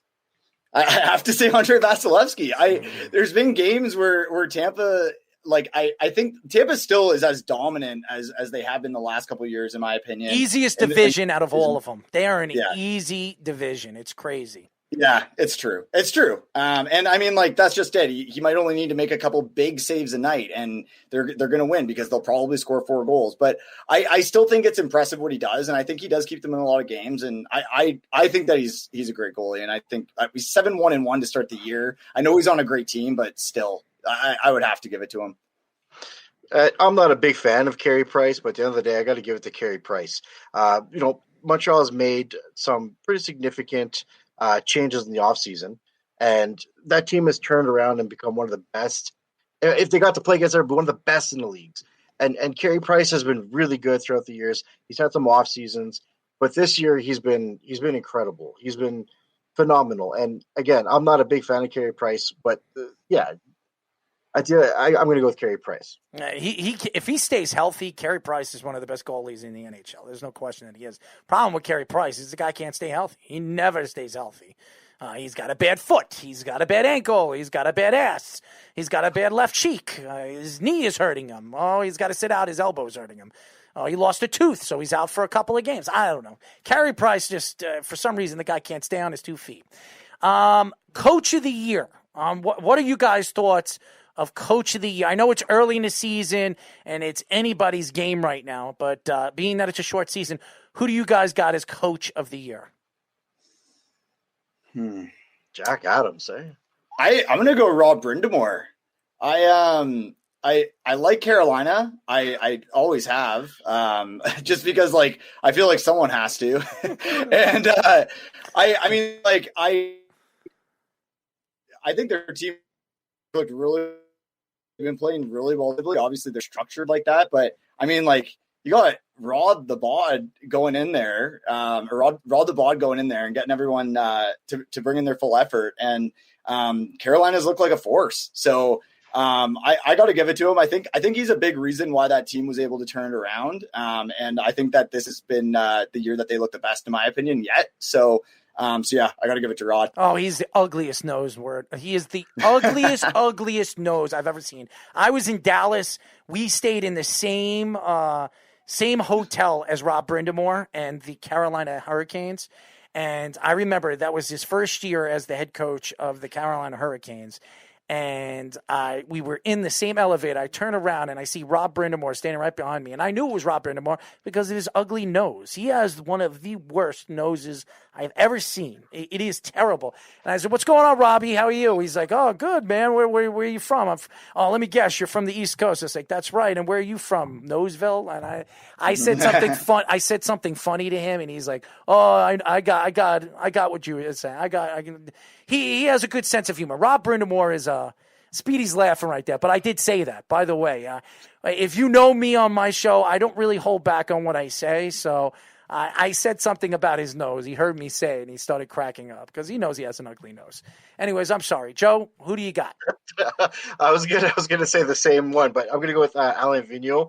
I think he's coaching some of his best hockey in Philly. He did good with Vancouver. He did all right with New York, but he's really turning things around right now with Philly. And Philly's they're becoming the old Philly, right? The guys who can bang and they can score. I know, and then you got Hart in net, and I got to give it to Vigneault. I think at the end of the day, that guy is probably going to be the Jack Adams winner. Peter Laviolette, and that's who I think is going to be the coach of the year with the Washington Capitals. He's been, you could see what that team is doing. They're actually playing even more defense than we've seen since Barry Trotz has left. So it's pretty incredible what Peter has been doing. All right, last question, and I know it's early. Who do you got going to the Stanley Cup? Colorado Avalanche and Philadelphia Flyers. Wow. He's pretty sure about that. You saw that? Colorado Avalanche and the Philadelphia Flyers. Brandon has that. Who you got, Joe? You keep saying everything I'm going to say, dude. That's why you're partners. That's why you're partners. I'm going Philly because I think Philly's going to be one of the hardest teams to beat down. At the end of the day, they're gonna go through the series. They're gonna play 7 games and they're gonna win and they're gonna keep going. And then Colorado's due, man. They're not going down very easily this year. And I think same thing, Colorado, Philly. Colorado's fast. They're young. They have such an ability. They have a knack to put the puck in the net. And by the way, their defense is pretty damn good too. And one of the best goaltenders in the NHL as well. And a very good coach. So they're packed. And by the way, their GM is Joe Sakic. So a very good, well-built, oiled machine in the Colorado Avalanche. But before we let you guys go, why don't you tell the fans how they can find you on social media?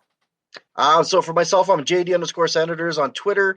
We also have our main Twitter account for the podcast, which is New Era Sens Pod, or our main account, which is just New Era Sens on Twitter. We're also on Instagram, which is the same thing. New Era Sens YouTube channel. Go subscribe, guys. New Era Sens. It's everywhere. It doesn't change.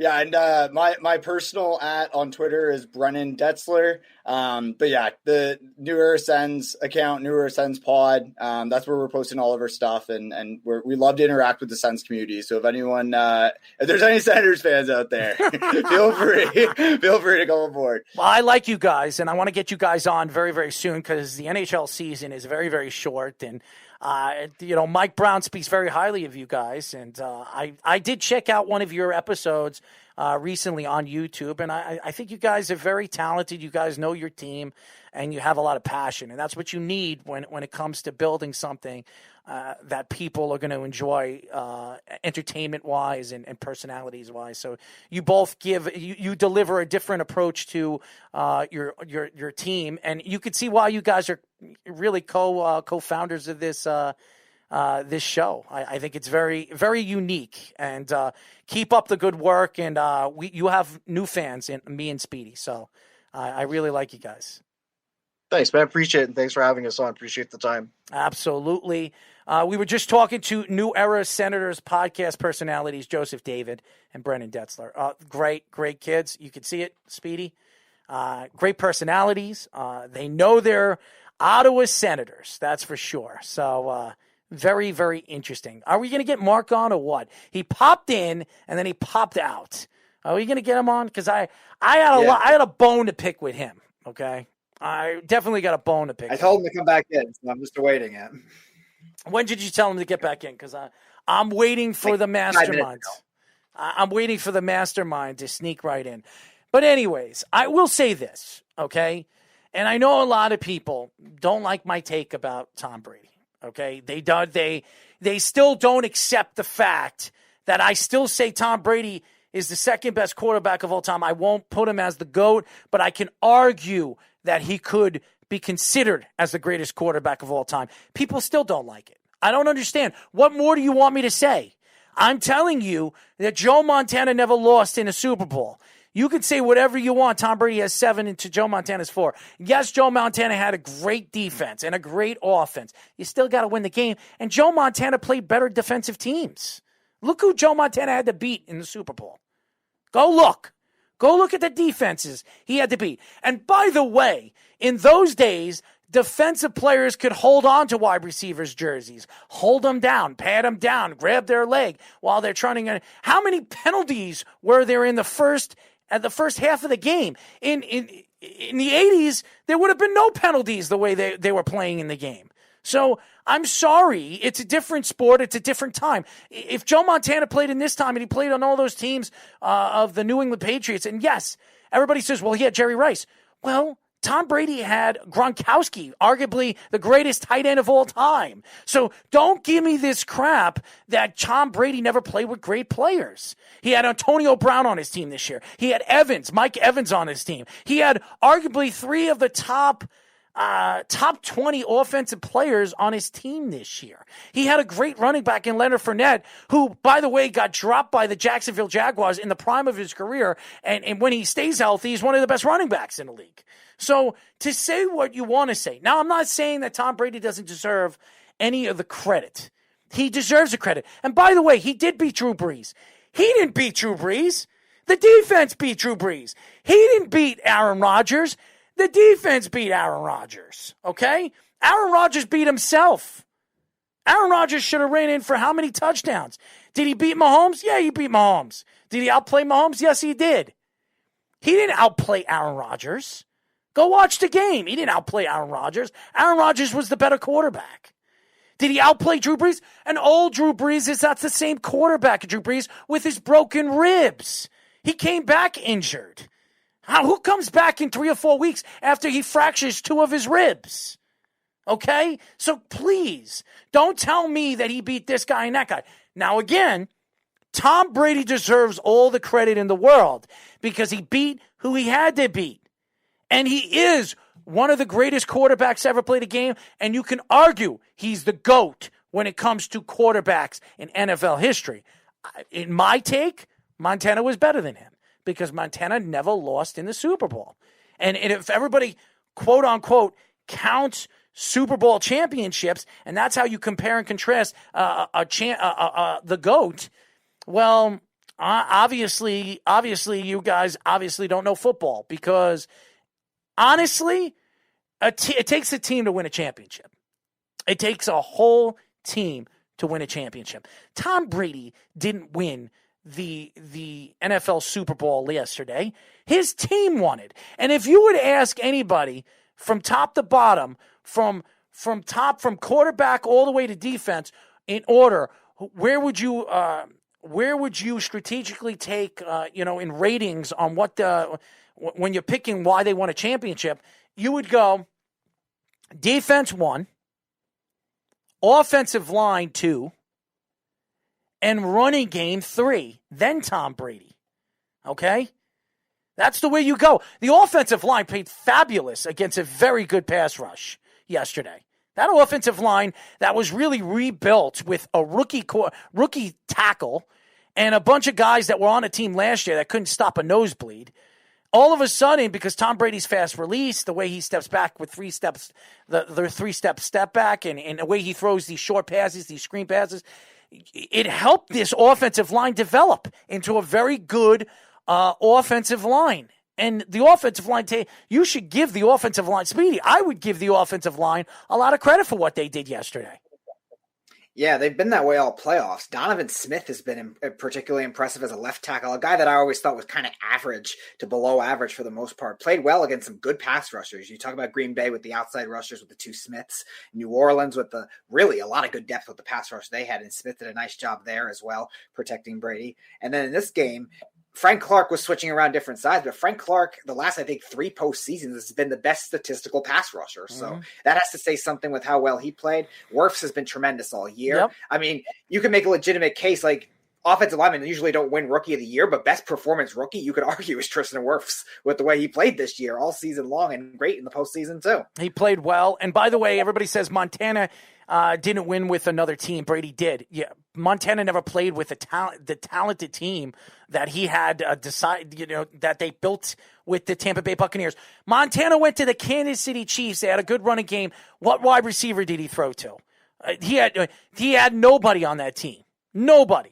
Okay, so please don't tell me that Montana went to Kansas City and he couldn't win with Kansas City. He had nobody to throw to. So Tom Brady has 3. Antonio Brown, one of the greatest wide receivers of all time. And yes, he missed half the season, but he's still one of the most dangerous offensive players in the league. Mike Evans, who's a top 10 wide receiver in the league, even though his statistics don't show it this year, he still had 18 touchdowns this year. He has one of the best slot receivers in the league. He had O.J. Howard in the beginning of the year before he got hurt. He had Gronkowski, who came to the team. He's still, even though he missed a year and he retired for a year, he's still one of the greatest tight ends of ever play the game. Look at the other what's the other tight end's name? Cameron Brate. Cameron Brate. He's another guy, a very good tight end. And he had Jones and Fournette as his running backs. So please, if Joe Montana played on this in this offense in the prime of his career, even at 38, 39 years old, he would have probably went to the Super Bowl and probably won too. So please, I'm not saying that Tom Brady doesn't deserve the credit. I'm giving him all the credit in the world. But for you guys to say that Joe Montana is not even in the conversation as the GOAT, the greatest of all time, well, then I don't know what you guys are watching or if you even watched Joe Montana play. Because Joe Montana, he played against better defenses. He played in a time where you can hug and put your body on the wide receivers and hold on to the running backs when they're running out of the, in the backfield. You can't do that anymore. Look how many penalties were against Kansas City. Kansas City had... If you look at the game, 17 points were given up because of bad penalty calls in the first half. 17 out of what was the score of the game going into the second half? What was it, 20-something? What was it? It was 21-6 at halftime. 21-6. 17 of the points were because of bad refereeing, bad play. The referees should have let the game go. They should have let the game play out, just like they did with the Green Bay Packers game. Do you remember the Green Bay Packers game? There were people holding on everybody. There was no penalties whatsoever. The game went so quick. All of a sudden in the Super Bowl, you see in the first half, it boded well for Brady. And how many times did we see Tampa and Devin White holding on to offensive players? And nothing was called. So I don't want to hear it. Now, I'm going to give Tom Brady a lot of credit. I've said it again. If you're hearing me say that Tom Brady, you can argue that Tom Brady is one of the greatest he's the greatest quarterback of all time, him or Joe Montana, that's saying a lot for me because before this game, I put Tom Brady at 4. That's where I put him. Now I put him at 2, possibly 1. So for me to come out and say that, that's saying a lot about what I'm saying. So anyways, we finally got Mark Kelly on the show. What's going on, Mark? Hey, guys. How you doing?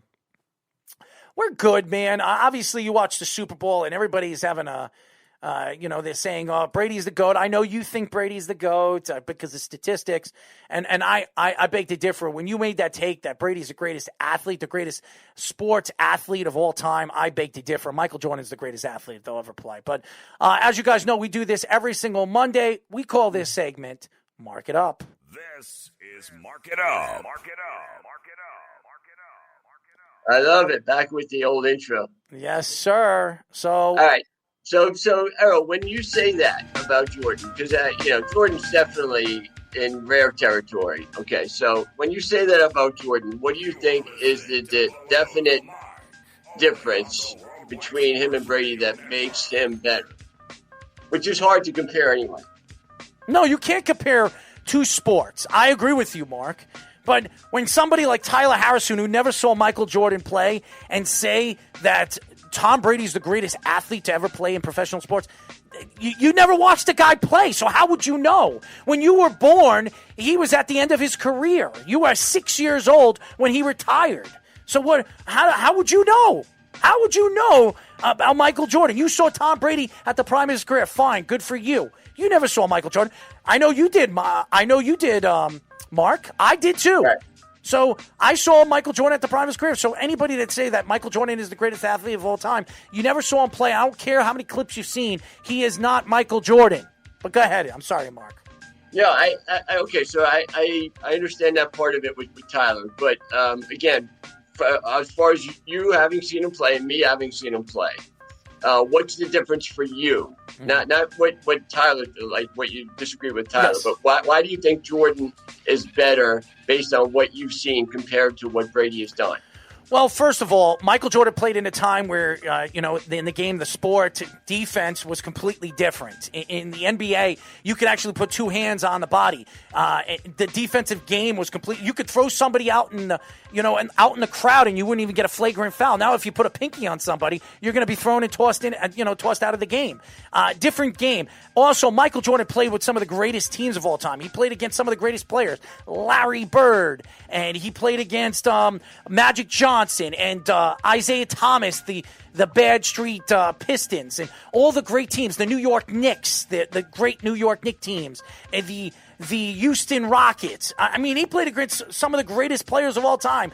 The Charles Barkley, one of the greatest assembled teams in NBA history, the Olympic Dream Team. So, okay. And Michael Jordan, Tom Brady, yes, he played against great players, Peyton Manning and Drew Brees. Yeah, great players, all-around players, 53 teams. There's 53, 56 players on a team. And in the time that Tom Brady dominated the game, the league was completely changed, offensively to defensively. In those times when Montana played, you could put your hands on the wide receivers. You could put your hands on the running backs. Or you could even beat up the quarterback and knock him out of the game. You can't do that anymore. So it's a completely different game. All right, no, I'll give you that the game has changed, and it's definitely geared more toward the quarterback now. There's no doubt about that.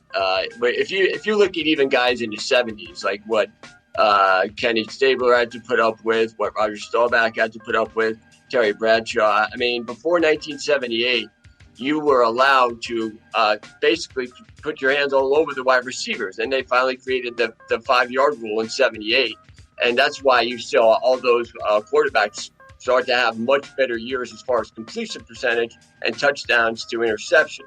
So that was really the cutoff was 78. Even Bradshaw, before that, he wasn't a very good quarterback. And then after that, with Staubach, with Stallworth and Swan, they went from an okay offense to a dynamic offense, which is why they won their last 2 Super Bowls. But if you were going to compare Brady to every other athlete that we know and using the same type of scenarios, which is age, which is the ability to consistently perform, during the regular season and being able to consistently perform at a high level in the playoffs. Mm-hmm. And also now we know that now we know the success wasn't Belichick. We know the success was Brady. So now, that too, it goes along with it as well. So going to another place and winning with the Buccaneers, who the Buccaneers were not a favorite. If Brady's not there, they might make the playoffs, but they're certainly not a favorite to come out of that NFC. And like we were talking before the season started, not too many people, you included Speedy, there were a lot of, and even me, I didn't think Brady could get to the Super Bowl and win it with this team, but he did. Mm-hmm. So that was that was kind of like the last thing that he needed to check off on my list of things. He was already, in my opinion, but that just solidified it.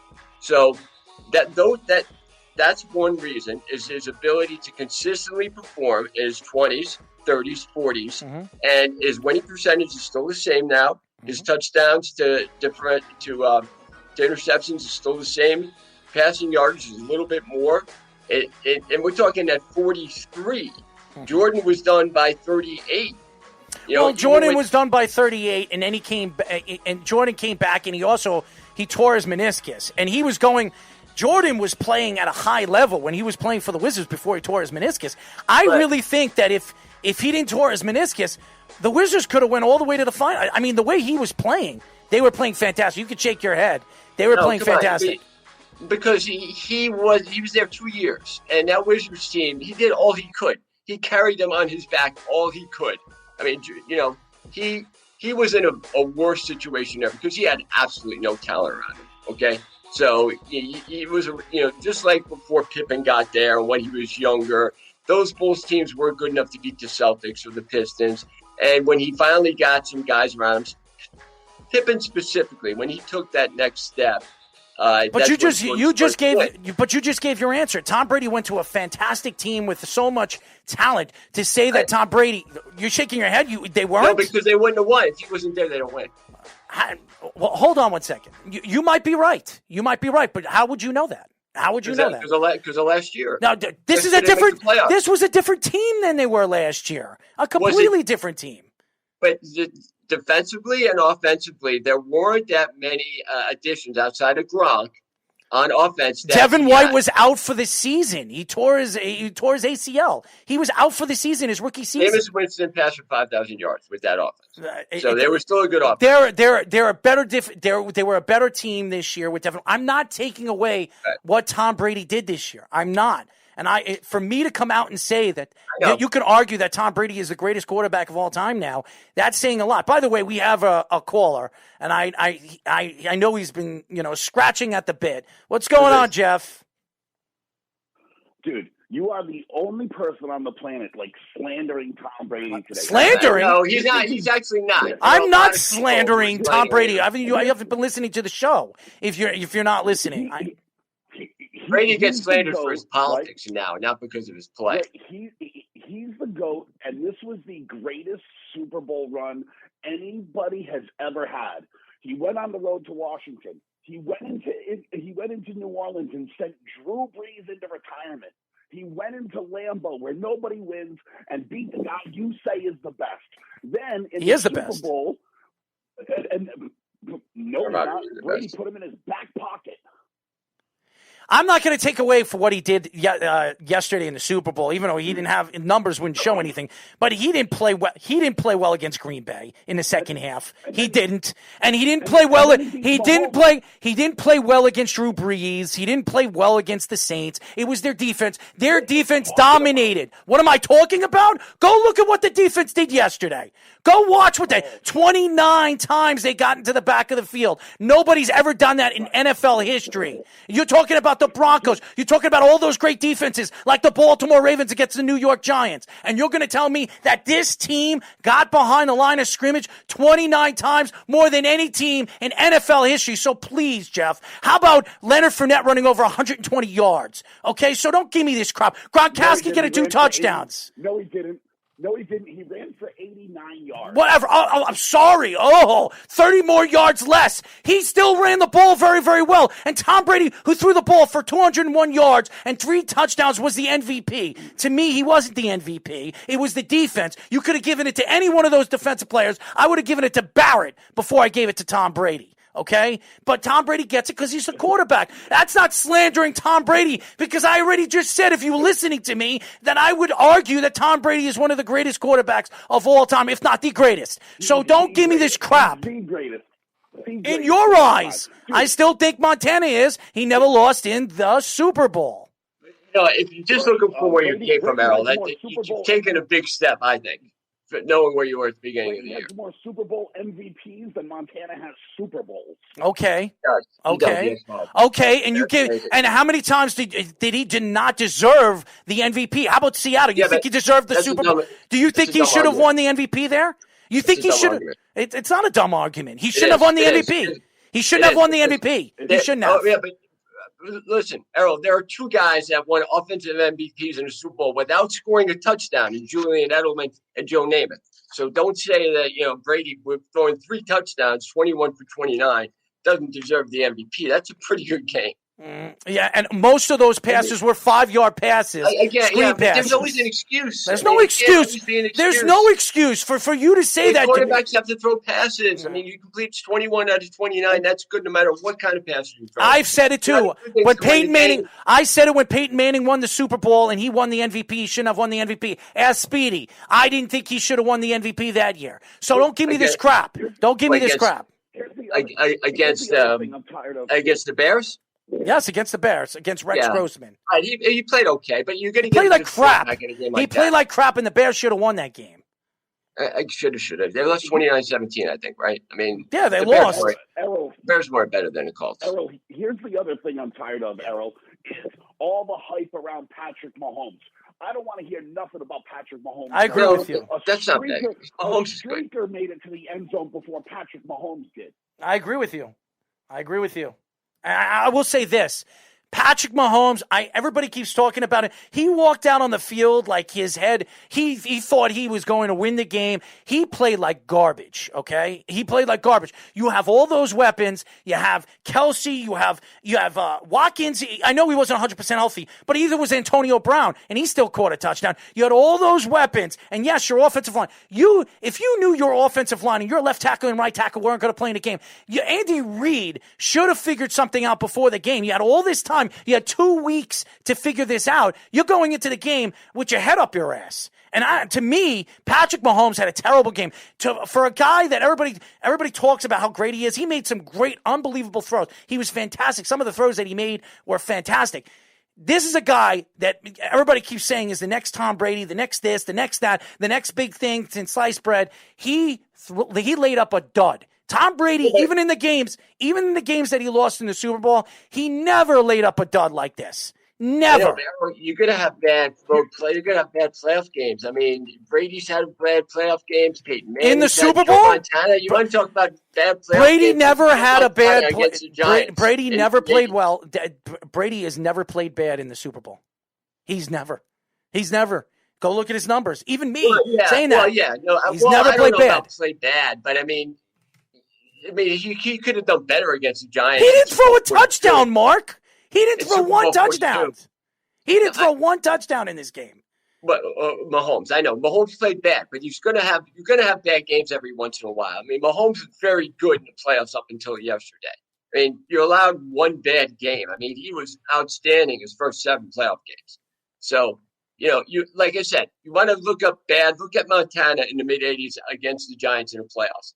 Awful. I mean, quarterbacks have bad games. Look at Montana against the Vikings in the '87 playoffs. I mean, Bill Walsh almost got fired after that game because they lost. So you're going to have bad games every once in a while in the playoffs. You're playing against great teams. I mean, as embarrassing as it is, Todd Bowles really did a great job. He was the MVP. Night. He was the MVP for the Tampa Bay Buccaneers. Todd he did Bowles a great was. job. It's hard to say, a guy that was a Jets head coach. And now, look at him now, all the success he gets. Good for him. But there are things you can't argue anymore. I mean, knowing where you were at the beginning of the year to where you are now, you've taken a large step. You wouldn't even have had this conversation at the beginning of the year or conceded anything. So, I mean, I understand where you're coming from, and I know how you feel about it. I really do. But here's the other thing about Aaron Rodgers, okay? Aaron Rodgers puts together great statistics during the regular season, but he had his shot. Same with Drew Brees. They had their shot. Home games against the guy that they trying to get to, and they lost. They lost. You can say, the defense, this and that. Aaron Rodgers had 3 chances to drive and take the lead in that game. I'm not arguing that, but that also has a lot to do with Tampa Bay's defense. They were but it's fantastic. got a lot to do with everything. They were fantastic. If anybody watched, this was one of the best playoff runs for a defense to shut down Drew Brees. He wasn't 100% healthy. Aaron Rodgers, the way they did in the fourth quarter, shut him down, was fantastic. And then go against Patrick Mahomes in the Super Bowl. Everybody talks about, the great Patrick Mahomes. And they completely shut down Patrick Mahomes. You could say, Mahomes is great. In the big game, Mahomes is great.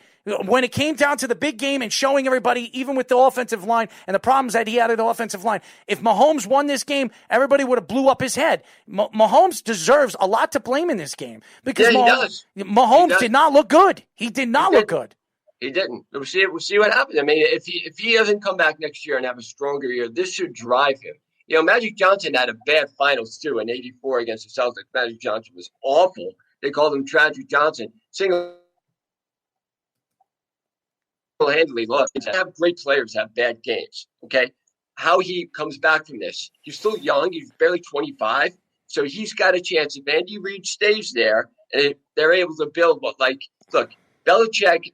The dumbest thing he could do was let go of Brady because now everybody knows that it was Brady and it wasn't Belichick. So the Patriot way and all this crap, It was Brady the whole time.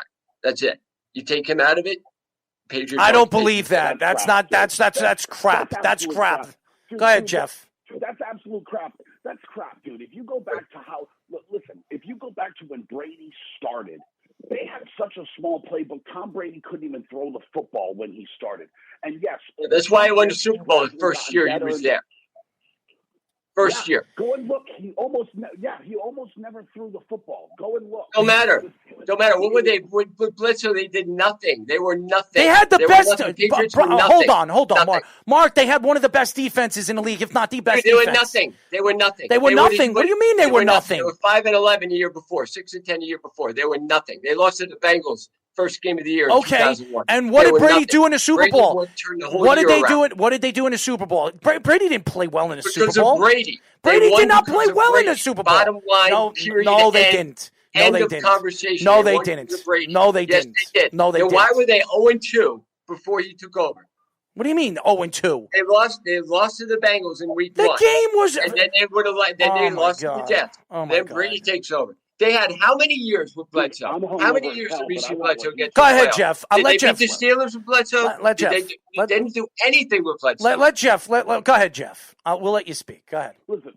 Listen, Brady got better over 20 years and transformed. But when Brady started, he wasn't like this world beater that everyone thought he was, right? Like he was lucky to be on some good teams, and he got much better as it went along. But when he first started in the league, he got lucky and won a couple of Super Bowls. But the first two, he was essentially Trent Dilfer. He was a game manager. You don't get lucky. You don't get lucky like that. He had his first year, his statistics were mediocre. Okay. Then his second year, they didn't make the playoffs. All right, that was probably the worst you could say about it. From then on, his third and fourth year, you look at his numbers in his 20s, his 30s, and his 40s. Winning percentage is the same. The yardage is a little bit better when you get in his 30s and 40s. But you want to know what, Mark? But you want to know what, Mark? Here's the most overlooked thing on the planet. And this is why Belichick invented Brady. Because most coaches, name me a coach that goes away from Drew Bledsoe and how good Drew Bledsoe was to go to Brady, who is an unknown.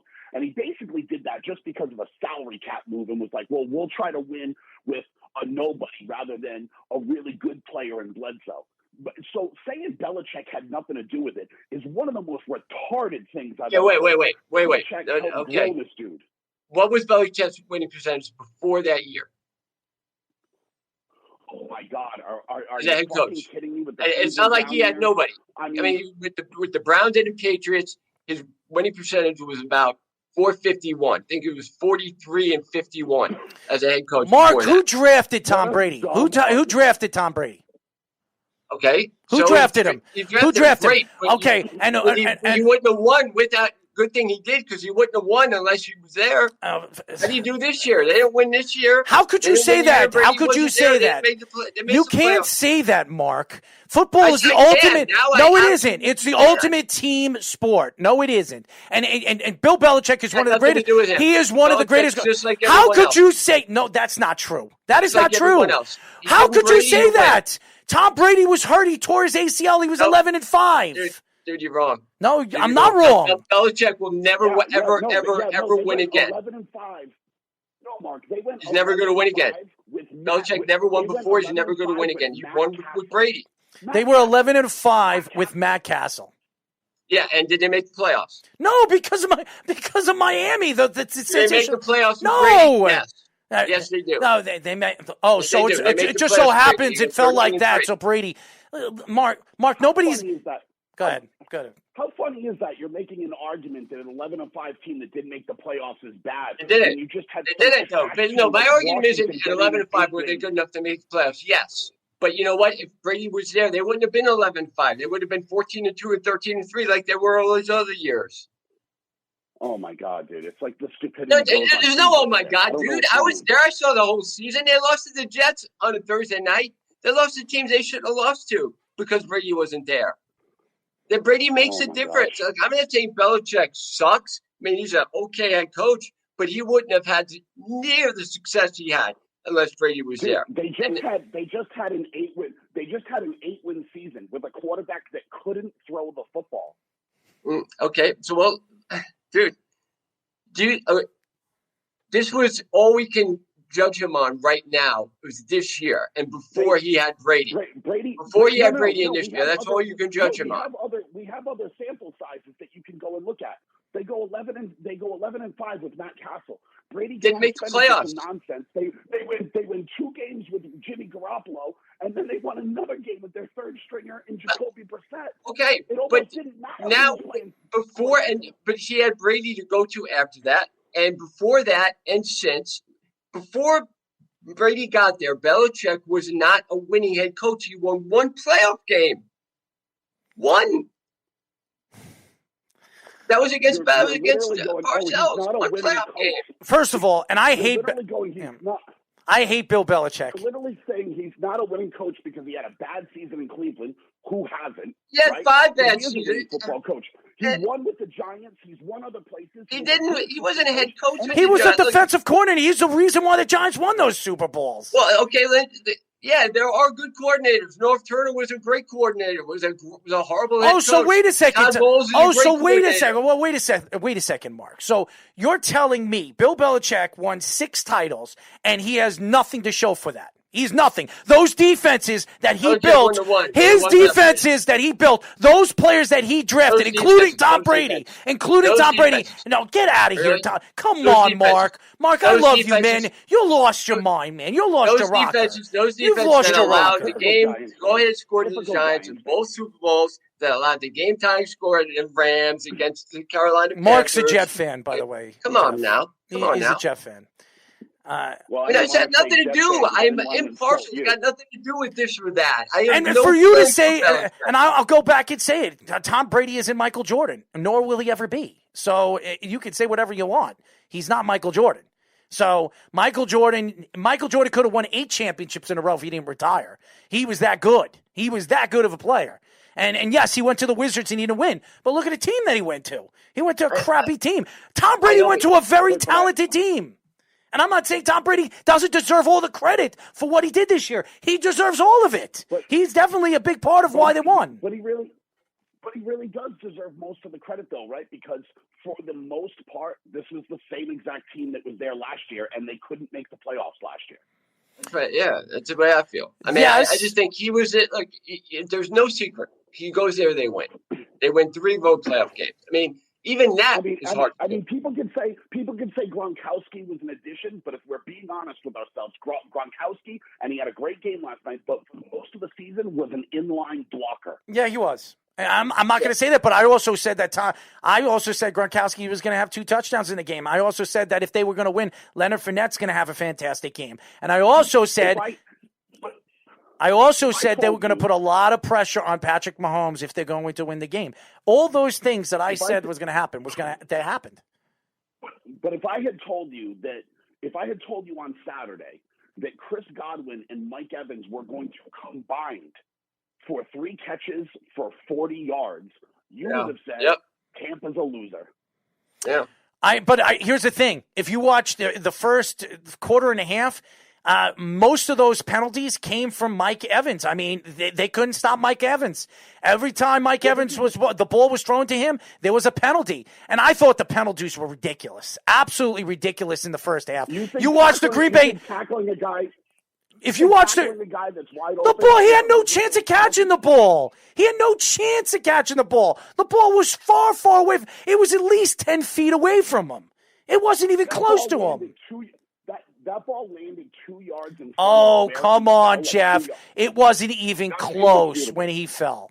It wasn't even close. There was a lot of calls in the first half that I could shake my head. I didn't understand it. You watched the Green Bay Packer game. People were holding, pulling people. You could have stuck your tongue down somebody's ear, in their ear, and they wouldn't have called a penalty in that game. And then all of a sudden, you watched the Super Bowl, the first half of the game, there were penalties all over the field, but there were no penalties against Devin White when he was grabbing people on the shoulder pad. There was no penalties there. So I'm sorry. I'm going to say whatever you want. I'm going to give Brady all the credit all in the world, which I did.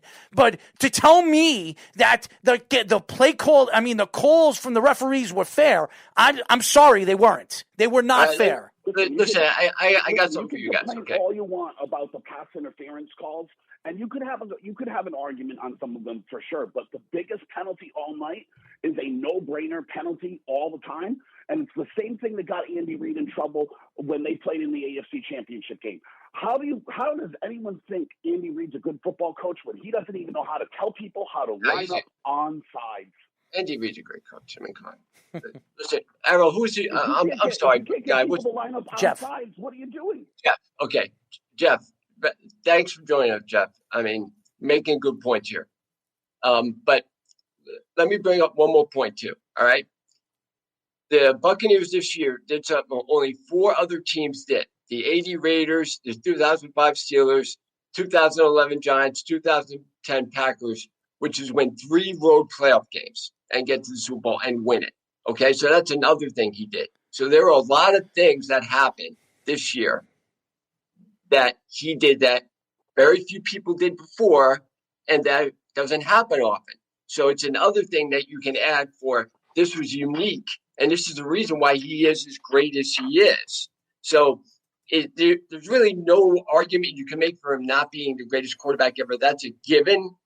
But to me, his consistency, and still at 43, like you mentioned with Jordan, even if Jordan got hurt or whatever, Brady's ability to stay healthy, Brady's ability to keep his body in great shape. Mark, nobody's taking that away from him. I know you want. You sound like you want to ride him like a friggin' bull. I mean, seriously. It's because I'm impartial. Because he's 44. Nobody's impartial to him. He's fantastic. That nobody's done. He's fantastic. What do you want to say? He's fantastic.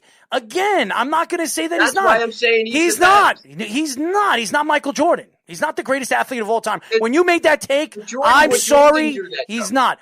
Michael Jordan won. Michael Jordan couldn't do that. Michael Jordan won back-to-back championships twice. Okay, and probably would have won 8. He would have won 8 in a row. 8. And by the way, if Michael Jordan played at 38 years old on that Bulls team in 99-2000, they would have won the championship in that short season too. They were that good. So don't give me that crap.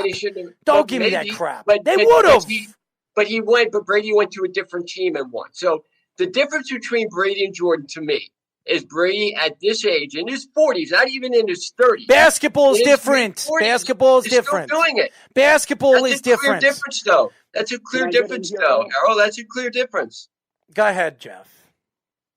All right. Here's what I would just say to you on the Jordan versus Brady thing. And it's, and it is. It's harder to do, to compare, from sport to sport. But here's the thing, Errol. It's so infinitely easier for one person to affect basketball. You're one guy on the field with 10. And if you get a LeBron, if you get a James Harden, if you get a Kevin Durant, you're infinitely closer to a championship because one guy is easier to affect the game. In these days, not in those days. Not in those days. Not in those days. Brady, because one person in Tom Brady is affecting a sport like he is, which is infinitely harder to do in football. How can you not give Brady credit? I'm not.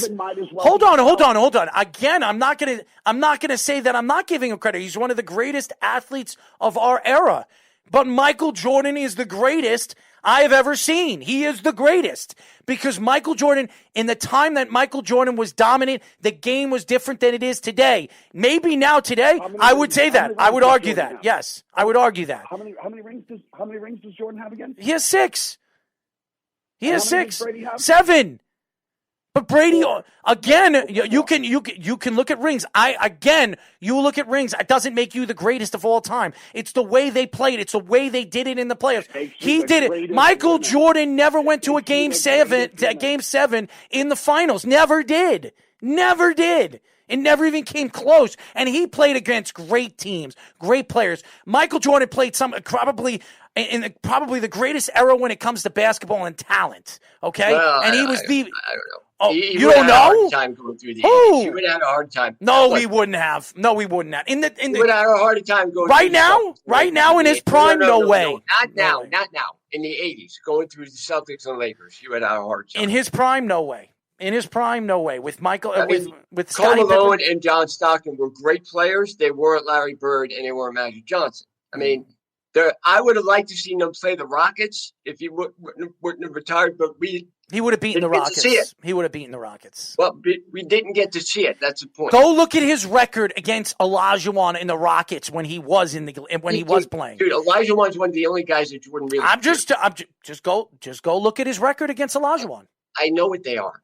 What's his record? What's his record against Olajuwon? What's his record against Olajuwon? He didn't do very well against Olajuwon and the Rockets. He did better. He did better than you say. That's why they were saying that they couldn't beat him. You ask anybody on a Rockets, they say they would have won. You ask anybody on Bulls, they say they would have won. So, but Olajuwon was one guy Jordan definitely respected more than he respected Ewing, more than he respected Barkley, more than he respected these other guys he beat routinely. Okay, so. I just think that in the 90s, that group, getting through the East in the 90s wasn't that hard. It was a lot harder getting through the Pistons and the Celtics when he started. But the Knicks were okay. They weren't a great team. And the Pacers probably were better than the Knicks, but even they were limited. I mean, they lost to the Knicks in 99, an 8 seed, without Patrick Ewing. So Jordan didn't have to go through the creme de la creme that Magic and Bird did in the 80s. He really did. That's not taking away from them winning. I'm just saying that he didn't beat great teams in the finals. Even the Sonics in 96, they only made it to that one final. So it's not like they were always there. It's always like you had just great, excellent teams always getting there. I don't know how you could say that Michael Jordan. I'm listening to this. I'm losing my mind. I want to pull my hair out of my head. I'm saying he didn't beat great teams. Yes, he did. Yes, he did. Yes, he did. You can compare the Jazz. So Come on, Mark. You can compare the Jazz of the 90s to the Lakers of the 80s or the Celtics of the 80s. That's who I'm comparing. He beat Magic Johnson. Why did Magic Johnson come out and say he's the greatest basketball player he's ever seen? Yeah. Larry Bird said it. Hakeem Olajuwon said it. Jordan is the greatest basketball player ever. No doubt about that. He's the greatest athlete of all time. The greatest athlete. The greatest basketball player. Athlete. Okay, well, if they said athlete, then they said athlete. But he's the greatest basketball player in my mind, no doubt. But the Lakers of the 80s, even when Magic made it in 91, that wasn't the Lakers of the 80s. I mean, the Lakers were still good. And you know what? If Magic didn't retire, they might have been able to come back and beat Jordan. You're out of your mind. You've lost your mind. You have lost it. Dude, Errol, I know what I'm talking about. I watched games in the 80s That's and fine. 90s. That's fine. And I watched a lot of basketball was my sport. And I was a hockey player. Out of all the sports, I watched basketball before all of them, even hockey. And I started playing hockey when I was 5. I started watching basketball when I was 6 years old. I loved basketball. It was my favorite sport. And I would tell you this right now. I hated Michael Jordan just as much as I hated Tom Brady. And now when Michael Jordan retired, I realized I watched the greatest athlete of all time, the greatest sports athlete I've ever seen. Okay? Right. And the same thing with Tom Brady. When he's done, I'll probably go back and say, you know what? I got to watch Tom Brady in the prime of his career and say, you know what? Tom Brady, you can argue that Tom Brady is the greatest quarterback to ever play the game. So, again. No, you'll never be able to make that. You'll never be able to make that argument. The greatest quarterback of all time is the same guy that had as many touchdowns as Patrick Mahomes yesterday, and that's Dak Prescott. Jeff, what do you think about it? Jeff, do you remember the teams of the 80s at all? Yes, he does. Oh, of course. Yeah, I loved a lot of those teams. For me, if you want to go in, I guess it's still early 80s, but whatever. Maybe the most underrated quarterback of all time might be Dan Fouts. I love some of those 80s quarterbacks. San Diego Chargers, yep. Yeah. Mm-hmm. Yeah, but Fouts was good. That definitely ahead of his times, but Fouts, when they lost in 78 or 79 to the Oilers, they lost to the Oilers when the Oilers didn't have Earl Campbell or Dan Pastorini or Kenny Burroughs, and they lost in San Diego when he was intercepted by Vernon Perry 4 times. And they were 12-4 that year, the Chargers. They should have gotten to the Super Bowl that year. So, and I love Fouts, but Fouts had some stinkers too. Mark, do you realize since 1997, Tom Brady has more NFC championships than the Dallas Cowboys do? Do you realize? Here's this. Do you realize that Tom Brady has more playoff wins than every franchise in the NFL except for the Steelers? Good, and nobody's taking that away from him. I'm not taking away from him. I'm not taking away from him. I'm just saying he's not the greatest athlete to ever play the game in professional sports. That's all I'm saying. When Tyler Harrison comes out, and Tyler Harrison, I will say this on live radio, Tyler Harrison doesn't know his ass from his tailbone, okay? And he comes out on social media and posting up that Tom Brady is the GOAT in all sports. He's the greatest athlete to ever play in professional sports. Tyler, you never watched Michael Jordan play. Tyler, you probably don't even know your ass from your tailbone, so I wouldn't even take your word for it if you told me and I was bold and I was an idiot and I was blind and I couldn't hear, okay? I wouldn't listen to you. Do you realize that if Tom Brady were to win one more Super Bowl, he would have double the amount of Super Bowl rings as both Eli and Peyton Manning? And Tom Brady doesn't even have a brother to even beat in this fight. We're talking the entire Manning family. He's got way more rings. You still got kids coming up that might play in the NFL. Well, his son, Cooper's son. Yeah, the nephew is. Yeah, he's good. Yeah, the nephew is. But listen, Errol, one thing, okay? The Pistons of the 90s, early 90s, late 80s, they were very good too. I mean, do you really think that those teams weren't better than the teams in the Utah Jazz or the Indiana Pacers? You really think that you don't give the Utah Jazz any credit, Mark. The Utah Jazz didn't win a title, and because I thought they couldn't win a title because they couldn't beat Michael Jordan. They beat everybody in the Western Conference. They couldn't beat Michael. There. That's it. The years Jordan wasn't there, they didn't even get to the finals. 94, 95, no Jordan. 94, 95. And now, well, if you remember, 94, John Stockton was injured practically half the season. No. Yes, he was. Yes, he was. John Stockton. Come on now. Come now what? You can't always have an excuse for this or that or that. That's true. Malone and Stockton were great, but they're on the Ewing level, okay? And that doesn't mean that they're not Hall of Famers. It's just that they're not Jordan, they're not Bird, they're not Magic. Those teams in the 80s, even the Sixers in the early 80s, with Moses Malone, Dr. J, could have been Dr. Dre, Andrew Toney, Mo Cheeks, those were great teams too. They were better than the 90s teams. Right. There's really no argument, I don't think, for the 80s Celtics, 80s Lakers, 80s Sixers compared to the teams in the 90s that played the Bulls, whether it be the Sonics or the Jazz. Mm-hmm. I mean, even the Suns team with Barkley, they were,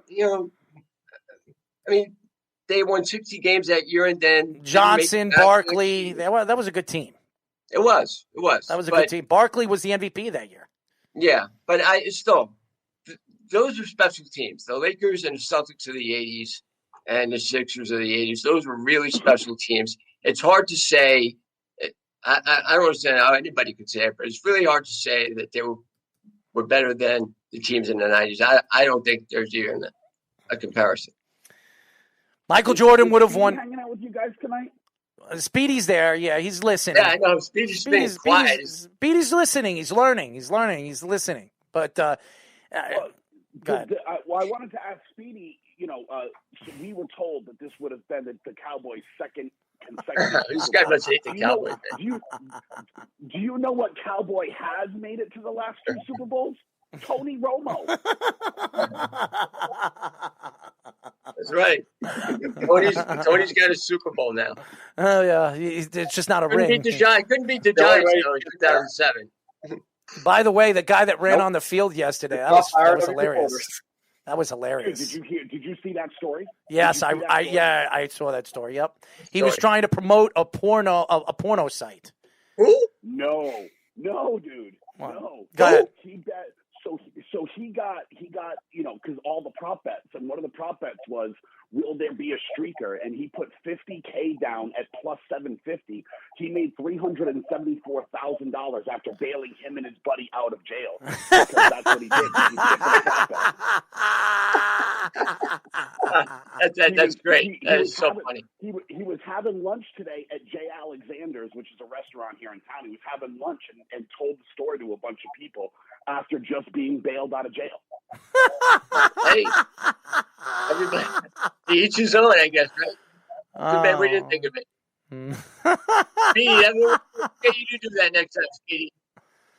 If I actually went to the Super Bowl, I probably would have done it for $375,000. This town was on fire last night. This town was amazing last night. I'm sorry? This town was great last night. It was so awesome. Yeah. Ridiculous. Home Super Bowl, baby. Only Tom Brady gets one. Anyways, Jeff, thank you, man. Yeah, it's great talking to you, Jeff. Mark, we'll talk some more. You're a little sketchy sometimes, but it's always a pleasure joining you, fellas. Thanks, Jeff. We'll talk. Take care. Fuck it, Beans. Jeff from Tampa. I love him. He's got some personality. I'll tell you this. He's this Patriot fan, and listen, he has his own thoughts. Everybody has their own opinion. I'm not going to take shots at Jeff's thoughts. If he thinks Tom Brady's the greatest, that's his opinion. Your opinion it varies. You think he's the greatest? That's fine. That's your opinion. My opinion, I think Joe Montana is still the greatest quarterback to ever play the game. I can argue now that Tom Brady can argue that. You can argue that Tom Brady's the greatest. That is my argument to that. I don't think that Peyton Manning is any, you can't say that Peyton Manning's as good or better than Tom Brady anymore. I think Tom Brady is by himself now. Right there. You can argue either 2 or 1. I argue that he's 2. That's my opinion. And how did you guys like how you looked on TV down here? You got a lot of big fans down here. I loved it. I first of all, I love you, man. We fight, we argue. I love what you're doing, and I love everything about you. I want you. I'm hoping that you come back home soon so we can see you, and spend some time. I know you've been through a lot of hardship, and I'm glad that you're on your 2 feet and everything's going good for you. Yeah, it's been what a sucky year, but not out of the woods yet. But it's fine. You're alive, man. I know what Sammy passing away. Yes. I know that was hard for you. I know with everything happening with your family, and you have to move into Alabama, you can't see your girlfriend. All that because of the situation with her son. I think with all the trials and tribulations you've been through, and the fact that you're still on your 2 feet, it's pretty amazing. I give you a lot of credit, man. You're a good-hearted person. I know you're 100% for us, and I'm happy you're still with us. And I love the person that you are. You're a good person. You're a good, kind-hearted person. And anybody that knows you and knows the personality that you are, you deserve all the credit in the world of all the hard work and dedication you put in, and the situations that you've been in your lifetime, and that you're still on your 2 feet and you're still living. You're still living. You're still doing the things that you're doing. I think it's an amazing story. You deserve all the credit in the world. So, thank you, man. Yep. Yeah, you two guys. I mean, Errol, I think the world of you. Speedy, you too. So, Errol, you're definitely one of the kindest people I know when people get to know you. Your personality on the radio is one thing, but people who know Errol, the things he does behind the scenes. Same Speedy. Like, what I love about Speedy is not too many guys. He rarely gets a kick out of it. Like, look at those two talking. Me and Speedy will just go and we'll talk about the most random sports things because we both love sports.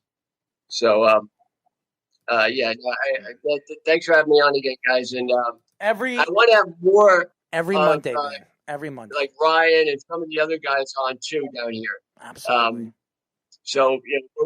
And then we'll have you back on as well.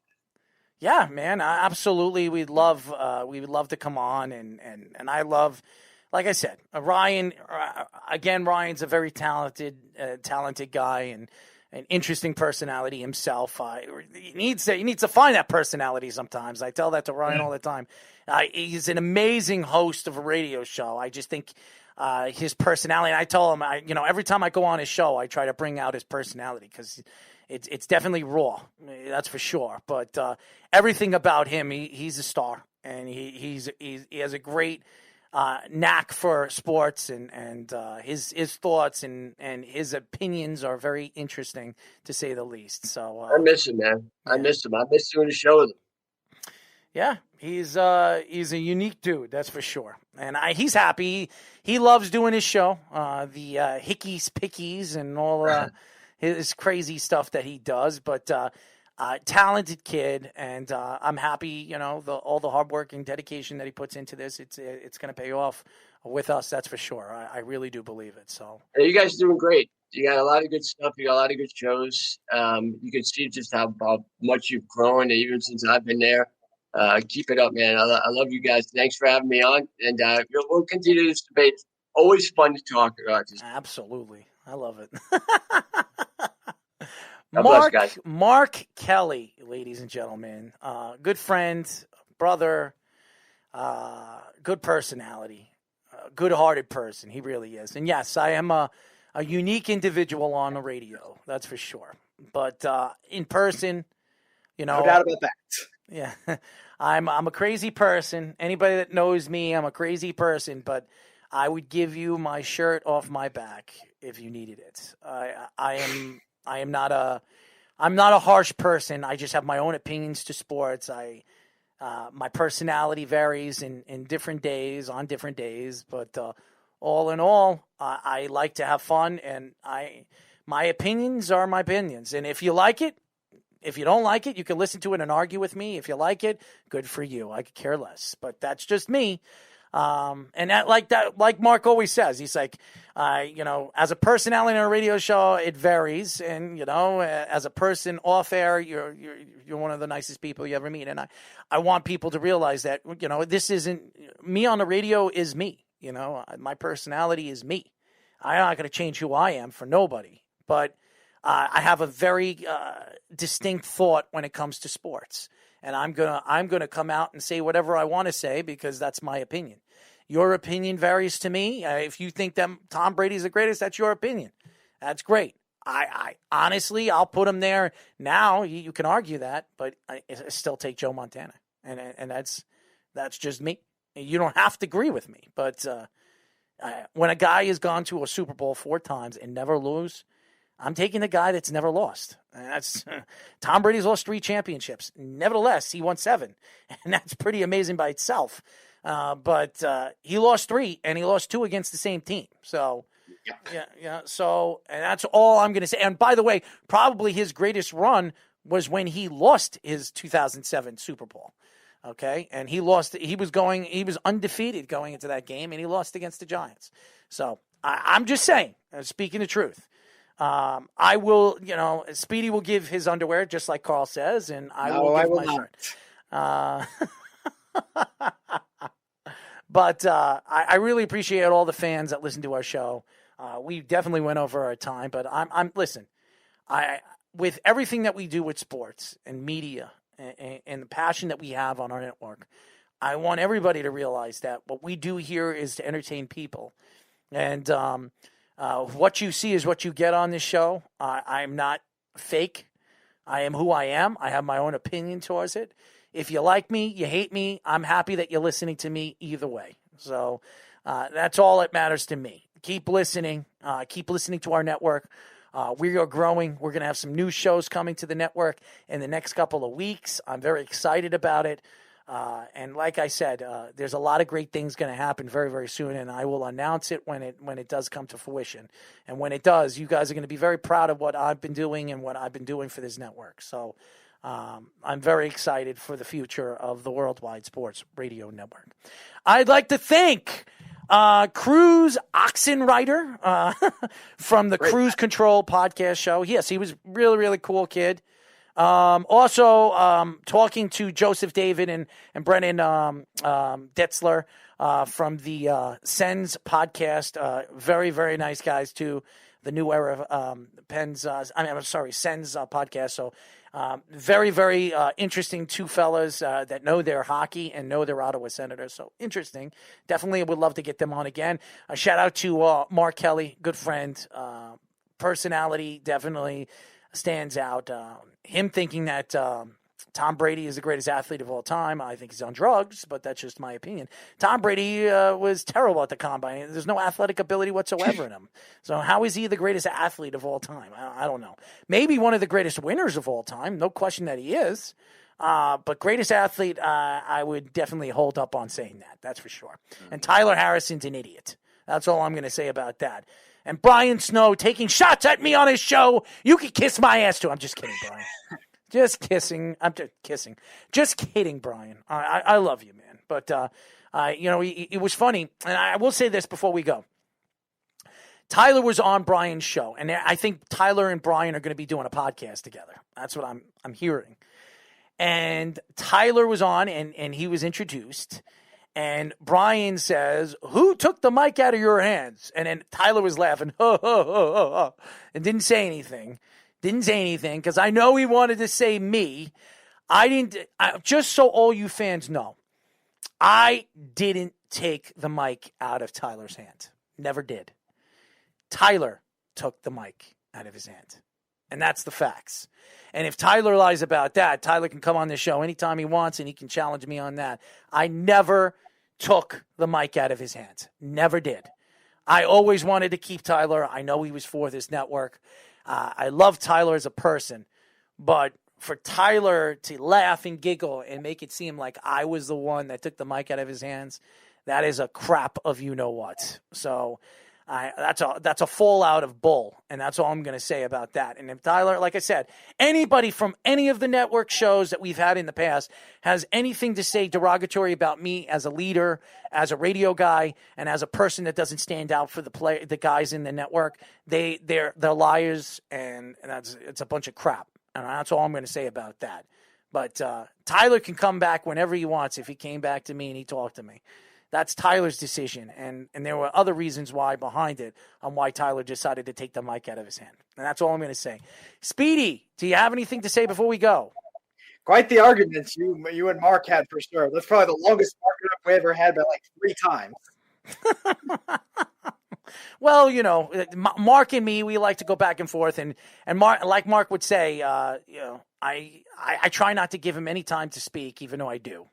So he claims I don't give him any time to speak when he conquers the mic when he talks. So I don't know. But again, I'd like to thank all the fans that listen to our show on our network. Carl, one of our biggest fans. Love Carl. And yes, Mikey C does like the Oreos in his keister. That's for damn sure. Well, in everybody else's keister. But maybe we stick it in Speedy's keister. Maybe Mikey. Not happening. Why not? You have the tidy whities. He likes those. No, I don't. Yes, you do. You like to go commando. A shout out to Jeff for joining us. Definitely a good insight of intake of his thoughts of Tom Brady's greatness. Blah.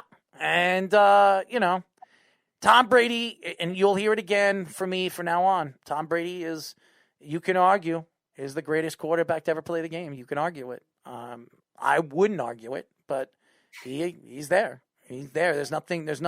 Peyton Manning is not Tom Brady anymore. Peyton Manning's on a whole nother level. Tom Brady is on a whole nother level than Peyton Manning. 7 championships in 10 tries. One of the greatest runs we've ever seen a quarterback, any player in professional sports do. And that will never take away, no matter how much I hate him. That's all I'm going to say about that. We will be back on Wednesday for Below the Mic. Until then, this is Errol Marks and the great Speedy Petey. Oh, and by the way, Speedy, who do we have on Wednesday, by the way? Who do we have on Wednesday? You don't know yet?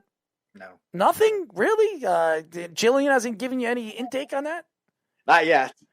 I'm surprised. Jillian likes to, give us a little of her thoughts. But anyways, we'll be back on Wednesday. We'll have special guests, I'm sure. Very excited for the future of this network. And if you're all fans or anybody tunes into any of our shows, keep tuning in. There's a lot of great things that is going to happen to this network. And I promise you guys, everybody that is a part of it is going to win something while listening. So definitely stay tuned for that. Until then, until Wednesday, this is Errol Marks, Speedy Petey saying good night. We'll talk to you then. Good night, everybody. It's the Worldwide Sports Radio Network.